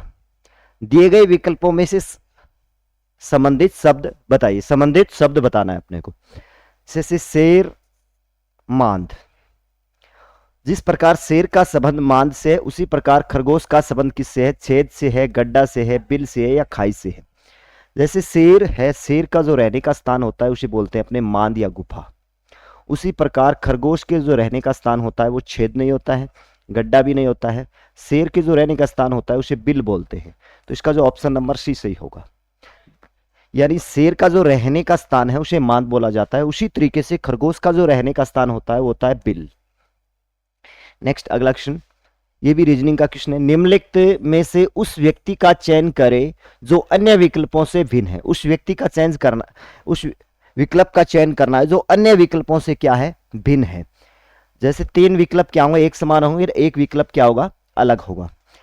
लालू प्रसाद यादव, अटल बिहारी वाजपेयी, सत्येंद्र नाथ बोस, ममता बनर्जी। तो लालू प्रसाद यादव और अटल बिहारी वाजपेयी और ममता बनर्जी, ये सारे के सारे क्या है? नेता है। और सत्येंद्र नाथ बोस क्या है? एक वैज्ञानिक है। तो इनसे अलग क्या हो जाएगा? सी ऑप्शन इनका अलग हो जाएगा। तो इसका सी राइट आंसर होगा। नेक्स्ट अगला क्वेश्चन है। विजय कहता है कि यह मेरी बहन के पति की सास के इकलौते पुत्र की पत्नी का पुत्र है। विजय का उससे संबंध होगा। विजय का उससे क्या संबंध है? ब्लड रिलेशन का क्वेश्चन है, रक्त संबंध का। विजय कहता है। अब ऐसे क्वेश्चनों को अपने डायग्राम बना करके करते हैं। विजय कहता है, विजय क्या कहता है? जैसे ये विजय है, ये विजय है। विजय कहता है कि ये मेरी बहन, इसकी बहन, विजय की बहन, ठीक है, बहन के पति, विजय की बहन के पति, तो ये पति पत्नी हो गई। विजय के बहन के पति की सास, पति की सास, इसकी सास, इसकी सास, फिर इसकी क्या होगी? मां होगी। तो फिर इसकी भी, विजय की बहन है तो इसकी भी क्या हो जाएगी? ये मां हो जाएगी। पति की सास के इकलौते पुत्र, इसका इकलौता पुत्र फिर खुद विजय ही होगा। इकलौता पुत्र, इसकी सास के, ये इसकी बहन है, और इसकी सास के इकलौते पुत्र, इकलौता पुत्र यही होगा इसका, इकलौता पुत्र, इकलौता पुत्र। इकलौते पुत्र की पत्नी का पुत्र, इकलौते पुत्र, इसकी पत्नी, इसकी पत्नी, जैसे इसकी पत्नी ये होगी, का पुत्र, इस पत्नी का पुत्र, पत्नी का पुत्र। अब ये इसकी पत्नी है तो फिर ये इसकी क्या हो जाएगी? मां हो जाएगी। और ये इसका क्या हो जाएगा? पिता हो जाएगा। तो विजय का उससे क्या संबंध है, विजय उसका क्या है, विजय उसका पिता है, दादा है, पुत्र है, तो ये इसका क्या हो जाएगा, पिता। ए ऑप्शन इसका राइट आंसर हो जाएगा। तो इसका जो राइट आंसर होगा वो ए ऑप्शन होगा। नेक्स्ट अगला क्वेश्चन वेन आरेख का क्वेश्चन है, वेन डायग्राम का। निम्नलिखित शब्दों के लिए सर्वाधिक उपयुक्त वेन आरेख का चयन करें। सर्वाधिक उपयुक्त वेन आरेख, वेन डायग्राम का चयन करना है। कौन सा वेन डायग्राम सही होगा, भारत, उत्तर प्रदेश, कर्नाटक। जैसे भारत, ये भारत का डायग्राम हो जाएगा, और भारत के अंदर ही क्या होता है, भारत देश है एक, और भारत देश के अंदर क्या है, उत्तर प्रदेश है, एक राज्य है उत्तर प्रदेश, तो ये उत्तर प्रदेश हो जाएगा, उत्तर प्रदेश। और भारत देश के अंदर ही क्या है, कर्नाटक है, ये उत्तर प्रदेश से अलग है, तो ये कर्नाटक हो जाएगा। तो ऐसा उपयुक्त डायग्राम बनेगा इसका, और ऐसा डायग्राम अपने पास ए ऑप्शन है, तो इसका जो राइट आंसर होगा वो ए ऑप्शन हो जाएगा। नेक्स्ट अगला क्वेश्चन, ये आपके रीजनिंग के 4 क्वेश्चन थे, उसके बाद में आपके मैथ के क्वेश्चन हैं।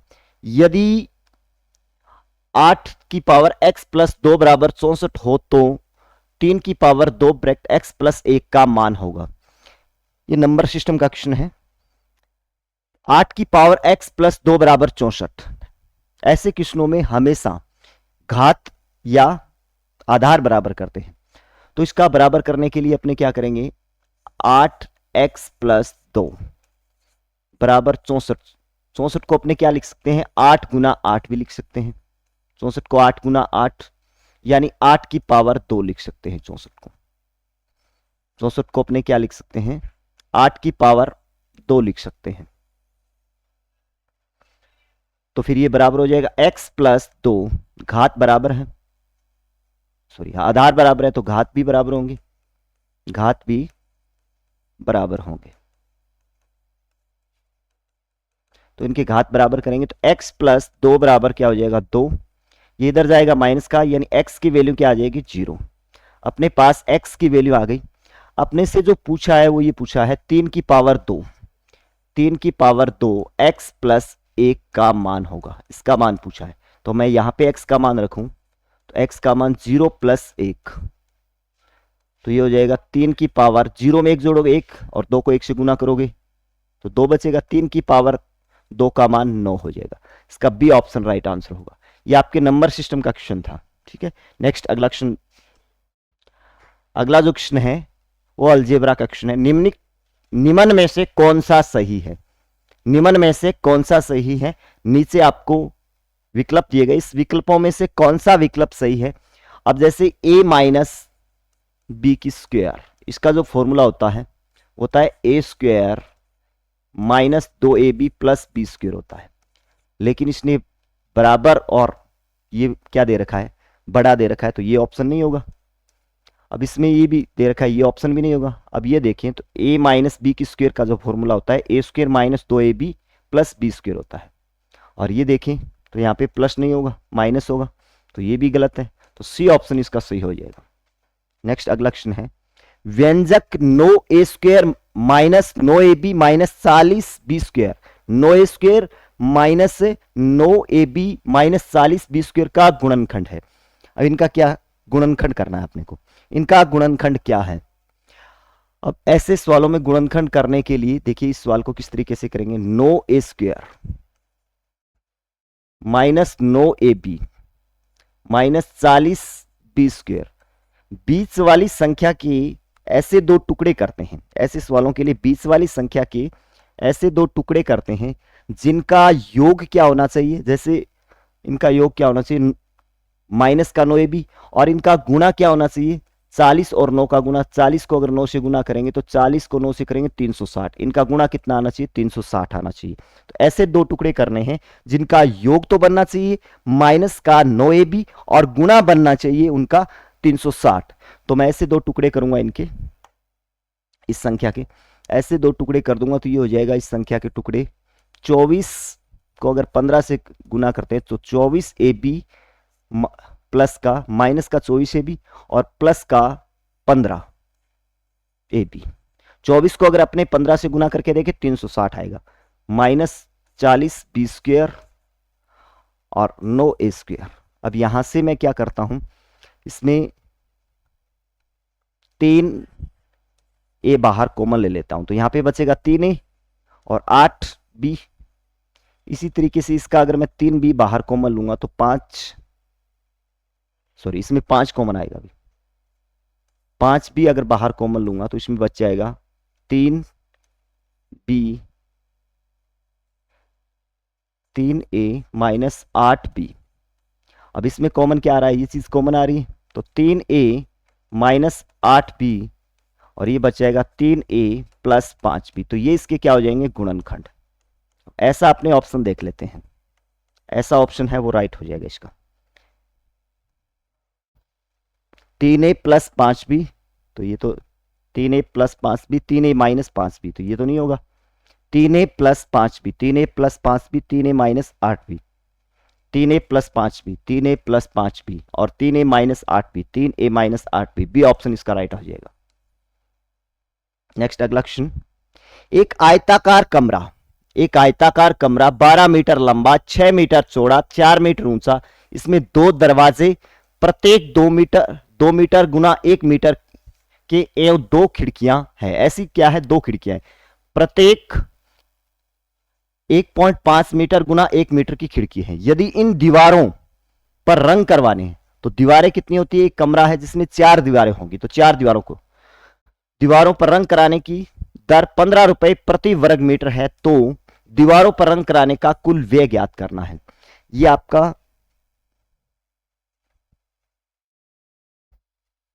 क्षेत्रफल और आयतन टॉपिक से है, ठीक है। तो एक आयताकार कमरा है और उसकी चारों दीवारों पर क्या करना है, रंग करना है, और जिसमें 2 ही खिड़कियां हैं और 2 दरवाजे हैं, तो 2 खिड़कियों और दरवाजों पर नहीं करना पड़ेगा, तो ये अपने चारों दीवारों के क्षेत्रफल में से घटा देंगे, अपने पास टोटल क्षेत्रफल आ जाएगा। और 1 वर्ग मीटर का कितना खर्चा दे रखा है, 15, उससे क्या कर देंगे, गुना। चारों दीवारों का क्षेत्रफल, इसकी लंबाई तो दी है 12 मीटर, लंबाई 12 मीटर, चौड़ाई दे रखी है 6 मीटर और ऊंचाई दे रखी है जिसकी 4 मीटर। अब चारों दीवारों का क्षेत्रफल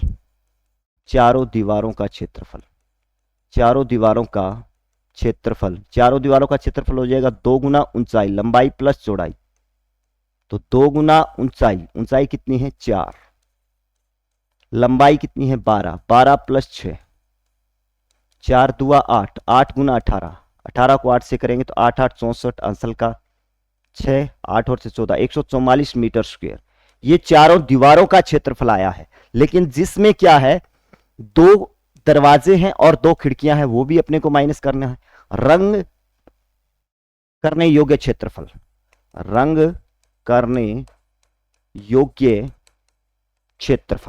कितना है, चारों दीवारों के क्षेत्रफल में से ये घटा देंगे, चारों दीवारों के क्षेत्रफल में से घटा देंगे तो 144 माइनस 2 दरवाजे प्रत्येक 2 गुना 1 मीटर का है, तो 2 दरवाजे हैं तो 2, और क्षेत्रफल क्या हो जाएगा, लंबाई गुना चौड़ाई, तो 2 गुना 1 माइनस ये भी 2 हैं तो 1.5 गुना 1 मीटर का है। 144 माइनस 2 एकम 2, 2 को 2 से करेंगे 4 और ये करेंगे तो 3, 4 3 7, इसमें से घटा देंगे 144 माइनस 7, 14 14 में से 7 जाएगा 7, 137 मीटर स्क्वायर है। 15 रुपए प्रति वर्ग मीटर की दर से इस पर क्या करना है, पेंट है। 1 वर्ग मीटर का खर्चा कितना है, तो कुल खर्चा हो जाएगा, इसका कुल खर्चा 137 गुना 15, 15 साथी 105, 15 साथी 105, हंसल का 10 और 15 तिया 45 और 10 55, 5 15 और 5 20, 2055 रुपए, 2055। ए ऑप्शन इसका राइट आंसर हो जाएगा, इसका ए राइट आंसर हो जाएगा। नेक्स्ट अगला क्वेश्चन था अपना, 1 से 156 तक की संख्याओं के मध्य स्थित संख्याओं का जो कि 3 4 और 6 से क्या है विभाज्य का समांतर माध्य क्या होगा। इनका समांतर माध्य ज्ञात करना है, इनका समांतर माध्य क्या होगा, ये आपकी स्टैटिक्स का क्वेश्चन है। 1 से 156 तक की संख्याओं के मध्य जो 2 से भी विभाजित होनी चाहिए, 3 से भी विभाजित होनी चाहिए, 4 से विभाजित होनी चाहिए और 6 से भी क्या होनी चाहिए, विभाजित होनी चाहिए। तो इसके लिए 2 3 4 का अपने को पहले एलसीएम लेते हैं। 2 3 4 और 6 का क्या निकालेंगे, एलसीएम। इनका एलसीएम इस तरीके से निकाल सकते हैं, 2 3 4 6। एक तो ये तरीका होता है, जैसे ये 2 से जाएगा 1 3 फिर 2 फिर 3 फिर 2 का जाएगा तो 1 3 1 3 फिर 3 का जाएगा तो 1 1 1 1 तो 2 2 4 4 3 12। दूसरा तरीका अपने ऐसे भी होता है कि जैसे बड़ी संख्या 6, 6 का पाड़ा बोलते हैं, 6 2 12, सभी के पाड़े में आने वाली संख्या क्या है, 12। तो 1 से 156 के मध्य वो संख्याएं लेनी है अपने को, 1 से 156 के मध्य वो संख्याएं लेनी है जो 12 से विभाज्य होगी, और जो 12 से विभाज्य होगी वो 2 से भी होगी, 3 से भी होगी, 4 से भी होगी, 6 से भी होगी। तो पहली संख्या हो जाएगी 12, उसके बाद में दूसरी संख्या हो जाएगी 24, तीसरी संख्या हो जाएगी 36। इससे अगले देखें तो 156 भी 12 से विभाजित है, लेकिन 156 नहीं लेंगे अपने, क्योंकि इनके मध्य की बात कर रहा है। तो मध्य में पहली और लास्ट संख्या क्या नहीं होती है, शामिल नहीं होती है। तो लास्ट संख्या क्या हो जाएगी इसकी, 144, जो 12 से विभाज्य है। और अपने से पूछा है समांतर माध्य, समांतर माध्य, समांतर माध्य। समांतर माध्य क्या होता है, प्रेक्षणों का योग बटे प्रेक्षणों की संख्या, या फिर क्या बोल सकते हैं, औसत भी बोल सकते हैं इसको। औसत क्या होगा, राशियों का योग बटे राशियों की संख्या। और जब समान अंतर की संख्याएं हो तो औसत होता है पहली संख्या और लास्ट संख्या बटे 2। पहली संख्या क्या है 12 और लास्ट संख्या क्या है 144 बटे 2। अब ये हो जाएगा 56 बटे 2, 7 2 14, 8 2 16, 78। इसका आंसर आएगा 78। सी ऑप्शन इसका राइट होगा। नेक्स्ट क्वेश्चन लेते हैं अपने। यदि ए बी सी का समांतर माध्य, इनका समांतर माध्य दे रखा है m बटे 3 हो तथा 1 बटा ए प्लस 1 बटे बी बराबर -1 बटा सी हो, तो ये थोड़ा सा भी क्वेश्चन गड़बड़ कर दिया यहां पे, ठीक है। ये होगा a square b square, typing mistake है, सी स्क्वायर का समांतर माध्य है। इसका समांतर माध्य क्या होगा, इनका समांतर माध्य पूछा है अपने से। ए स्क्वायर बी स्क्वायर सी स्क्वायर का समांतर माध्य पूछा है। तो ए प्लस बी प्लस समांतर माध्य, मैंने आपको क्या बताया, समांतर माध्य ही औसत होता है, ये औसत ही होता है। औसत क्या होता है, राशियों का योग बटे राशियों की संख्या, या समांतर माध्य क्या होगा, प्रेक्षणों का योग बटे प्रेक्षणों की संख्या। तो इसका मतलब ए प्लस बी प्लस सी बटे 3 संख्याएं बराबर इसका कितना देर का है 3। तो ये 3 से 3 कैंसिल हो जाएगा, यानी ए प्लस बी प्लस सी का मान कितना है अपने पास, ये समीकरण नंबर अपनी 1 हो जाएगी। ऐसे ही आगे दे रखा है 1 बटे ए प्लस 1 बटे बी बराबर -1 बटे सी। इधर लेके आएंगे तो माइनस का हो जाएगा, 1 बटे ए प्लस 1 बटे बी -1 बटे सी बराबर 0। ये माइनस का प्लस का हो जाएगा। इनका लघुत्तम लेंगे तो ए बी सी आएगा, ए से डिवाइड करेंगे बी सी बच जाएगा, बी से डिवाइड करेंगे तो ए सी बच जाएगा, और सी से डिवाइड करेंगे ए बी बराबर 0 है। ये इधर जाकर के माइनस का हो जाएगा, यानी a b plus b c plus c a बराबर अपने पास 0। ये समीकरण नंबर 2। और अपने से जो समांतर माध्य पूछा है वो स्क्वायर का पूछा है, और स्क्वायर कैसे बना सकते हैं, मैं इनके दोनों पक्षों में क्या कर दूं, स्क्वायर कर दूं, यानी ए प्लस बी प्लस सी, इसकी स्क्वायर कर दूं तो m की भी स्क्वायर होगा। अब यहाँ पे इसका फॉर्मूला लगा देते हैं। इसका फॉर्मूला क्या होता है, a square plus B square plus c square और plus 2ab plus b c plus c बराबर m स्क्वायर। इसका मान अपने को समीकरण के अंदर दे रखा है कितना, 0। तो ये 0 हो जाएगा, तो a square plus B square plus c square बराबर होगा m स्क्वायर। अपने से पूछा इनका समांतर माध्य, समांतर माध्य। तो समांतर माध्य क्या होगा, समांतर माध्य होगा a square plus B square plus c square. 3 संख्याएं हैं तो 3 से डिवाइड कर देंगे, 3 से डिवाइड करेंगे तो इसके मान को भी 3 से डिवाइड करेंगे, तो m स्क्वायर बटे 3, m स्क्वायर बटे 3। और ऐसा अपने पास बी ऑप्शन है, तो इसका जो राइट आंसर होगा वो बी ऑप्शन हो जाएगा। नेक्स्ट अगला क्वेश्चन देखते हैं अपने। अगला क्वेश्चन है, एक कक्षा में विद्यार्थियों के 10 40 9 85 और 25 के लिए अंक 60 96 28 35 का विस्तार या रेंज ज्ञात कीजिए। विस्तार या रेंज, विस्तार या रेंज क्या होता है, रेंज यानी इनके बीच का प्रसार ज्ञात करना है अपने को। और प्रसार कैसे निकालते हैं? प्रसार होता है सबसे बड़ी संख्या माइनस सबसे छोटी संख्या। प्रसार क्या होगा? सबसे बड़ी संख्या, सबसे बड़ी संख्या, सबसे बड़ी माइनस सबसे छोटी, इनके बीच का अंतर देखना है, सबसे छोटी। तो सबसे बड़ी संख्या इसमें क्या है? 10, 40, 9, 85 और 25। इसमें सबसे बड़ी है 96 और सबसे छोटी क्या है? 9 है। 9 इसमें से घटा देंगे तो ये बच जाएगा 16, 16, 7, 87। इसका रेंज कितना आ जाएगा? 87 बी, यानी इनका प्रसार होगा 87। नेक्स्ट, 5 छात्रों का औसत भार 40 किग्रा है। यदि उनमें एक छात्र जिसका भार 50 किग्रा है छोड़ जाता है तो शेष छात्रों का औसत भार क्या होगा? 5 छात्रों का औसत भार दे रखा है 40 किग्रा। औसत क्या होता है? राशियों का योग बटे राशियों की संख्या। राशियों का योग बटे राशियों की संख्या। अपने इनका टोटल भार निकाल लेते हैं। 5 छात्रों का भार, 5 छात्रों का भार, तो इनका भार हो जाएगा 40 गुना 5, 4, 5, 20, 200 केजी। अब एक छात्र 50 किग्रा का चला जाता है तो 4 छात्रों का बचेगा, शेष 4 छात्रों का, शेष 4 छात्रों का भार कितने केजी का गया है? 50 केजी का। तो इसमें से माइनस 50 कर देंगे तो 150। अब इनका औसत निकालना है शेष छात्रों का। औसत क्या होता है? राशियों का योग बटे राशियों की संख्या। 150 बटे संख्या कितनी है? 4। इसको 2 से काटेंगे तो 75 बटे 2। 75 को अगर अपने 2 से डिवाइड करें तो 37.5 केजी इनका क्या आ जाएगा? औसत आ जाएगा। बी ऑप्शन इसका राइट आंसर हो बी ऑप्शन इसका राइट आंसर हो जाएगा। तो ये क्वेश्चन थे आपके मैथ, रीजनिंग और स्टैटिक्स के। इससे नेक्स्ट आपके साइंस के क्वेश्चन हैं, वो आपको करवाएंगे दौलत सर।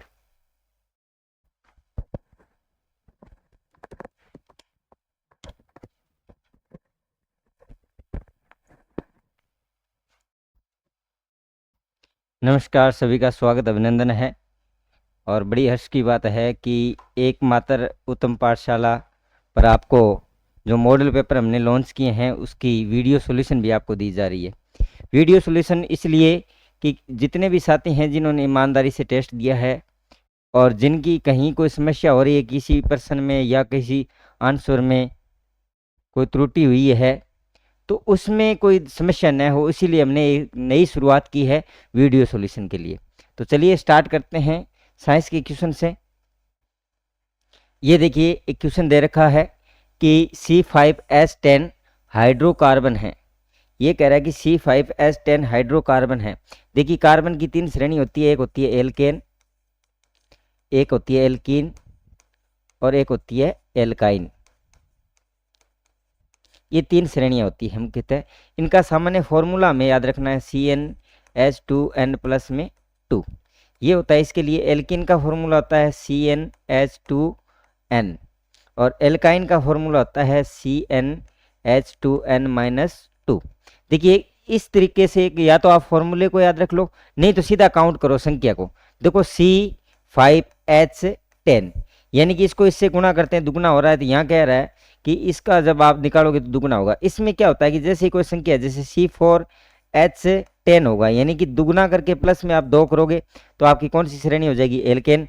अगर माइनस 2 करोगे तो कौन सी श्रेणी हो जाएगी? आपकी एल्काइन।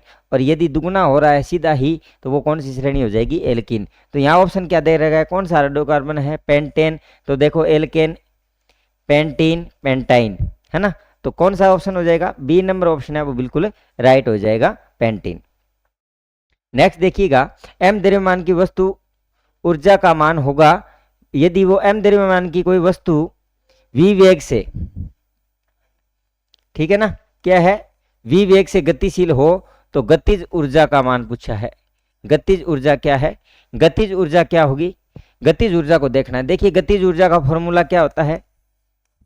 जब हम गतिज ऊर्जा ज्ञात करते हैं तो गतिज ऊर्जा का जो फॉर्मूला होता है वो क्या होता है? 1/2 mv²। ये आपको अच्छे से ध्यान रखना है। अगर इसके साथ ही आपको स्थित ऊर्जा पूछ ली जाती, ठीक है, स्थित ऊर्जा पूछी जाती है तो क्या हो जाता है? mgh। तो इसका राइट ऑप्शन क्या हो जाएगा? 1/2 mv²। ठीक है।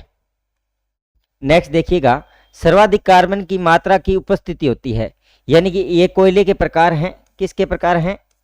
कोयले के प्रकार। कोयले के 4 प्रकार होते हैं, जिनमें सबसे दे रखा है पीट, लिग्नाइट, एंथ्रेसाइड और बिटुमिन्स। देखिए सबसे कम मात्रा की यदि बात करें तो वो होती है लिग्नाइट में, सबसे कम होती है, और सबसे ज्यादा होती है वो किस में होती है, एंथ्रेसाइड में होती है।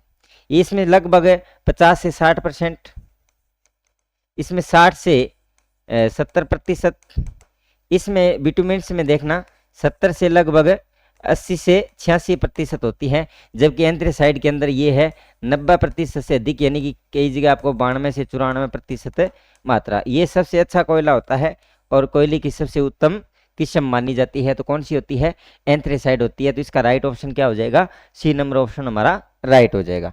नेक्स्ट देखिएगा, निम्न में से प्रमुख ग्रीन हाउस इफेक्ट या गैस कौन सी है। इसको ग्लोबल वार्मिंग बोलते हैं, और ये होता क्या है, विश्व उष्णता होता है।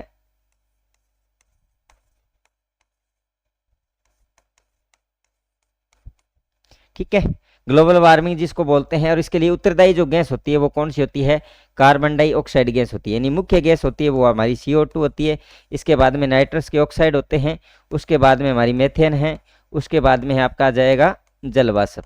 ये क्या है, सबसे ज़्यादा प्रभावित कौन सी गैस करती है, तो CO2 गैस सबसे ज़्यादा प्रभावित करती है। तो इसका राइट आंसर आ जाएगा C number, carbon dioxide gas. Global warming या ग्रीन हाउस इफेक्ट के लिए सबसे उत्तरदायी गैस कौन सी होती है, कार्बन डाइऑक्साइड गैस होती है।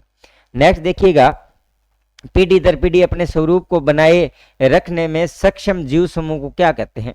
यानी कि ऐसे जीव समूह जिसको बनाए रखने में कौन सी सक्षम होती है, वो हमें ध्यान रखना है कि सक्षम कौन होता है। देखिएगा, जाति ही इसके अंदर राइट आंसर होगा। क्यों होगा, क्योंकि इसके अंदर प्रजनन क्षमता है, प्रजनन क्षमता के द्वारा ये पीढ़ी दर पीढ़ी क्या करते हैं, अपने लक्षण भेजते हैं। यानी आनुवांशिकता का जो गुण होता है पीढ़ी दर पीढ़ी, जिसको हम आनुवांशिकता का गुण कहते हैं, उसमें क्या होता है, प्रजनन के द्वारा अपना क्या करते हैं, नई जाति उत्पन्न करते हैं। उसके बाद में देखिए वंश क्या है, कई जाति होती है इसके अंदर, जातियों का क्या होता है, ये समूह होता है ना। संघ के अंदर क्या आती है, वंश और जाति दोनों शामिल होती है, वंश और जाति दोनों इसमें क्या होती है, शामिल होती है। समुदाय में क्या होता है, एक क्षेत्र विशेष में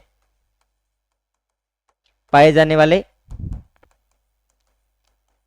जातियां, अलग अलग प्रकार की जातियां जो एक क्षेत्र समुदाय बोलते हैं, एक ही क्षेत्र विशेष में जब रहती है और अलग अलग जातियां पाई जाती है तो उसको हम क्या बोलते हैं, समुदाय बोलते हैं। तो इसका राइट ऑप्शन क्या हो जाएगा, डी नंबर हो जाएगा। नेक्स्ट देखिए क्या है, जो साइंस के क्वेश्चन थे इसके बाद में आ जाता है अपना मनोविज्ञान की क्वेश्चन। देखिए मनोविज्ञान का पहला क्वेश्चन है, ये क्वेश्चन आपके किसके हो जाएंगे, मनोविज्ञान के। देखिए पहला क्वेश्चन क्या दे रखा है, निम्न में से कौन सी प्रकृति भावनात्मक विकास से संबंधित नहीं है। यानी भावनात्मक विकास के बारे में बात कर रहा है, तो कौन सा है, भावनाओं की उत्पत्ति शारीरिक परिवर्तन के साथ शुरू होती है। बिल्कुल, जैसे हमारे शरीर के अंदर शारीरिक परिवर्तन होते हैं तो भावनात्मक विकास में भी परिवर्तन होने लगता है। भावनाओं का प्रस्फुटन जन्म के साथ होने लगता है, बिल्कुल सही है, जन्म के समय ही बच्चे में भावनात्मक विकास होना शुरू हो जाता है। देखिए शुरुआत बाल्यकाल के दौरान भावनाओं का प्रचंड रूप नजर आता है, बिल्कुल सही है। बाल्यकाल के बाद में, यानी शुरुआत के बाद जब हम दूसरे काल में शारीरिक विकास मानसिक विकास की ओर बढ़ते हैं तो प्रचंड रूप देखने को नजर आता है। देखिए भावनाएं शारीरिक विकास से असंबद्ध नहीं होती, ये क्या होती है, संबंधित होती है। क्या होती है भाई, संबंधित होती है, असंबंधित नहीं होती। तो इसका राइट आंसर क्या हो जाएगा, डी नंबर ऑप्शन बिल्कुल राइट हो जाएगा। नेक्स्ट क्वेश्चन देखिएगा, नेक्स्ट क्वेश्चन क्या है, निम्न में से कौन सा कौशल भावनात्मक बुद्धि से संबंध नहीं है। यानी कि कौशल के बारे में कर रहा है कि ऐसा कौन सा कौशल है जो भावनात्मक बुद्धि से संबंधित नहीं है और नहीं वाले क्वेश्चन आपको अच्छे से देखने हैं। देखिए भावनाओं के प्रति जागरूकता बिल्कुल संबंध होता है, भावनाओं के प्रति यदि जागरूक होंगे तभी क्या होगी, भावनात्मक बुद्धि बढ़ेगी। भावनाओं का प्रबंधन करना, देखिए उचित प्रबंधन एवं नियंत्रण जरूरी है भावनात्मक बुद्धि पर, क्योंकि आवेग और संवेग के कारण ही भाव उत्पन्न होते हैं। भावनाओं की आलोचना करना ये नहीं होता, आलोचना नहीं होती भी। और कक्षा सहपाठियों के साथ मैत्रीपूर्ण व्यवहार का मतलब है कि आप संवेगात्मक रूप से स्थिर हैं, आप भावनात्मक रूप से उसके साथ क्या क्या मैत्रीपूर्ण व्यवहार कर रहे हैं, लेकिन भावनाओं की आलोचना इसके अंदर सम्मिलित नहीं होता। तो सी नंबर ऑप्शन हमारा बिल्कुल राइट हो जाएगा। नेक्स्ट क्वेश्चन देखिएगा, नेक्स्ट क्वेश्चन क्या कहता है, व्यक्ति का संवेग और व्यवहार का प्रभावित तरीकों से नियमन जो सामाजिक परिस्थितियों में सफल आवेदन को उत्तम बनाता है उसकी विशेषता है एक सामान्य बुद्धि की, संवेगात्मक बुद्धि की, तरल बुद्धि की और तार्किक बुद्धि की। देखिए संवेग की जब बात आती है, जहां संवेग और व्यवहार होते हैं, संवेग और व्यवहार किस रूप से संबंधित होते हैं, ये संवेगात्मक बुद्धि के घटक होते हैं। किसके घटक होते हैं? संवेगात्मक बुद्धि के। सामान्य बुद्धि के अंदर व्यवहार और संवेग आता है, लेकिन उसका नियमन करना, संवेगों पर नियंत्रण करना किस में आता है? संवेगात्मक बुद्धि पर निर्भर करता है। तो हमारा राइट ऑप्शन क्या हो जाएगा? संवेगात्मक बुद्धि। नेक्स्ट क्वेश्चन देखिएगा। नेक्स्ट क्वेश्चन क्या है? एक वृद्ध व्यक्ति हमेशा अपने पूर्व जीवन की सफल उपलब्धियों के बारे में बताता रहता है। समायोजन क्रिया विधि का यह उदाहरण निम्नलिखित में से कौन सी अहम रक्षा युक्ति से संबंधित है? यानी कि एक वृद्ध व्यक्ति है, वो अपने पहले के जीवन के बारे में, यानी पूर्व जीवन के बारे में कहता है कि हमारा जीवन ऐसे व्यतीत हुआ इस तरह से, यानी कि पूर्व की ओर लौटना। देखिए प्रतिदमन, प्रतिदमन का मतलब होता है बलपूर्वक भूलना, यानी कोई कार्य हो गया उसको हम बलपूर्वक भुला देते हैं, नहीं जाने दो ये कार्य हुआ सो हुआ। अब प्रतिगमन होता है पीछे की ओर लौटना, पीछे की ओर या पूर्व की ओर लौटना, ये होता है। और युक्तिकरण क्या होता है कि हम ऐसी युक्तिकरण, तर्क संगतिकरण, इसका मतलब होता है उचित सिद्ध करना, किसी चीज को क्या करना? उचित सिद्ध करना, उचित सिद्ध करना, या हम कह सकते हैं वस्तु दोष, यानी किसी चीज में हम क्या है अपने आप को सिद्ध करने के लिए उसी वस्तु में क्या निकाल देते हैं? दोष निकाल देते हैं, जैसे नाच न जाने आंगन टेढ़ा। और उदात्तीकरण का मतलब क्या होता है? अपने आप को क्या करना? अस्वीकार्य को स्वीकार्य में बदलना, अस्वीकार्य को स्वीकार्य में बदलना। जो कार्य अस्वीकार्य हो गया उसको दोबारा से हम ऐसे स्वीकार्य रूप में बदल देते हैं, उदात्तीकरण बोलते हैं उसको, प्रतिदमन। तो इसका राइट ऑप्शन क्या हो जाएगा? हमेशा पूर्व जीवन की ओर लौटता है, यानी पूर्व गमन की ओर लौटता है, इसका मतलब हो गया प्रतिगमन, हमारा बिल्कुल राइट हो जाएगा। नेक्स्ट क्वेश्चन देखिए, निम्न में से कौन से कथन शिक्षा मनोविज्ञान के महत्व के संदर्भ में सही है? ये पूछ रहा है कि इनमें से कौन सा कथन है जो बिल्कुल सही है और कौन से कथन है जो गलत है। देखिए ये विद्यार्थियों के व्यवहार में उचित परिवर्तन लाने में सहायता करता है। देखिए वर्तमान में मनोविज्ञान है वो किसका विज्ञान है? व्यवहार का विज्ञान है, इसलिए बिल्कुल राइट बात है। यह शिक्षकों में शैक्षिक समस्याओं को सुलझाने के प्रति सकारात्मक अभिवृत्ति विकसित करता है। देखिए अभिवृत्ति सकारात्मक भी होती है और नकारात्मक, लेकिन समस्याओं को सुलझाने के लिए हमें किस प्रकार की अभिवृत्ति आवश्यक है? सकारात्मक। तो ये बात भी बिल्कुल सही है। यह शिक्षकों को विद्यार्थियों की व्यक्तिगत भिन्नताओं को नजरअंदाज करने हेतु प्रेरित करता है। व्यक्तिगत भिन्नताओं को नजरअंदाज नहीं कर सकते, व्यक्तिगत भिन्नताओं को देखना होता है। एक शिक्षक क्या करता है? विद्यार्थियों की व्यक्तिगत भिन्नताओं का ज्ञान होना अत्यंत ही आवश्यक है। एक कक्षा के अंदर व्यक्तिगत भिन्नताओं के अंदर जरूरी है एक शिक्षक के लिए। अगला है, यह शिक्षकों को स्वयं को समझने में भी मदद करता है। बिल्कुल स्वयं को जानने में, स्वयं के बारे में भी बात करने में इंपॉर्टेंट है। तो इसका सही ऑप्शन कौन सा हो जाएगा? नजरअंदाज नहीं कर सकते, यानी कि सी 3 नंबर एक गलत है इसके अंदर। तो देखिए कौन कौन से सही हो जाएंगे? 1 नंबर सही है, 2 नंबर सही है और 4 नंबर सही है। जिस ऑप्शन में 3 है इसमें 3 है, ये नहीं हो सकता, इसमें 3 है ही नहीं। तो 1, 2 और 4 यानी सी नंबर ऑप्शन है वो बिल्कुल राइट हो जाएगा। नेक्स्ट क्वेश्चन देखिएगा, मानव संसाधन विकास मंत्रालय, यानी कि अब हमारे मैनेजमेंट के क्वेश्चन आ गए हैं। ये मैनेजमेंट के क्वेश्चन है भी। मनोविज्ञान के बाद में हमारे क्वेश्चन जो शेष बचते हैं वो किसके बचते हैं? मैनेजमेंट के। मानव संसाधन विकास मंत्रालय का नाम फिर से शिक्षा मंत्रालय कब किया गया था? देखिए कब किया गया था? मानव संसाधन विकास मंत्रालय के बाद जब हम बात करते हैं MHRD मंत्रालय, जिसको हम बोलते हैं MHRD मंत्रालय, ठीक है ना।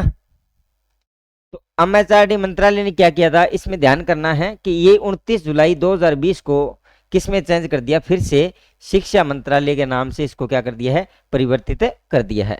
तो राइट कौन सा हो जाएगा? 1 नंबर ऑप्शन। नेक्स्ट क्वेश्चन है, TQIM के संबंध में असत्य कथन है। देखिए एक मैनेजमेंट सिस्टम होता है TQIM, क्वांटिटी मैनेजमेंट होता है, टीचर क्वांटिटी मैनेजमेंट जिसको बोलते हैं TQIM को। इसके अंदर असत्य कथन क्या है? देखो ग्राहकों की संतुष्टि सर्वोपरि है, बिल्कुल गुणात्मक मान होता है ये। दूसरा देखिए, गुणात्मक व्यवस्था का महत्वपूर्ण अंग होता है, बिल्कुल क्वांटिटी की माप की जाती है। समय पर उत्पादन, गुणवत्ता, उत्तरदायित्व व निचले स्तर का। देखिए समय पर उत्पादन बिल्कुल सही है, लेकिन देखिए गुणात्मक उत्तरदायित्व का निचला स्तर नहीं होता, जबकि ये क्या होता है, उच्च स्तर पर कार्य करना होता है। हमें निचले स्तर पर कार्य नहीं करके क्या होता है, उच्च स्तर पर कार्य करना होता है। तो हमारा राइट ऑप्शन का आंसर हो जाएगा डी नंबर ऑप्शन है वो बिल्कुल राइट हो जाएगा। नेक्स्ट क्वेश्चन देखिए, कौन सा कथन असत्य है, यानी कि इनमें से कोई एक कथन है वो क्या है, सत्य नहीं है, असत्य कथन है। परंपरागत निरीक्षण सीमित होता है, परंपरागत निरीक्षण सलाहकारी होता है, पर्यवेक्षण लोकतांत्रिक होता है, पर्यवेक्षण सहयोग आधारित होता है। परंपरागत निरीक्षण, निरीक्षण का मतलब होता है हम किसी चीज का अवलोकन करते हैं, तो अवलोकन हमेशा निरीक्षण है वो सीमित हो सकता है, बिल्कुल सही है, एक सीमित समय के लिए हमने किसी का निरीक्षण कर सकते हैं। दूसरा, परंपरागत निरीक्षण सलाहकारी होता है, ये नहीं होता भाई, सलाहकारी नहीं होता। निरीक्षण का मतलब क्या होता है, अवलोकन करना होता है, जिसमें क्या नहीं होता, परामर्श नहीं होता, इसके अंदर क्या नहीं होता, परामर्श या मार्गदर्शन नहीं होता भाई।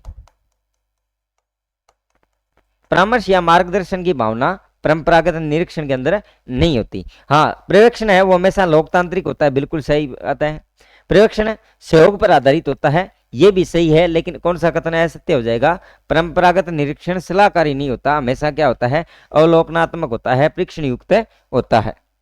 नेक्स्ट क्वेश्चन देखिए, भारत का भविष्य उसकी कक्षाओं में निर्मित हो रहा है, यह कथन किसका है। देखिए ये कथन दिया था कोठारी आयोग ने, 1964 से 66 में जो आयोग बना था उसको दौलतराम कोठारी थे इसके अध्यक्ष। कौन थे अध्यक्ष, दौलतराम कोठारी।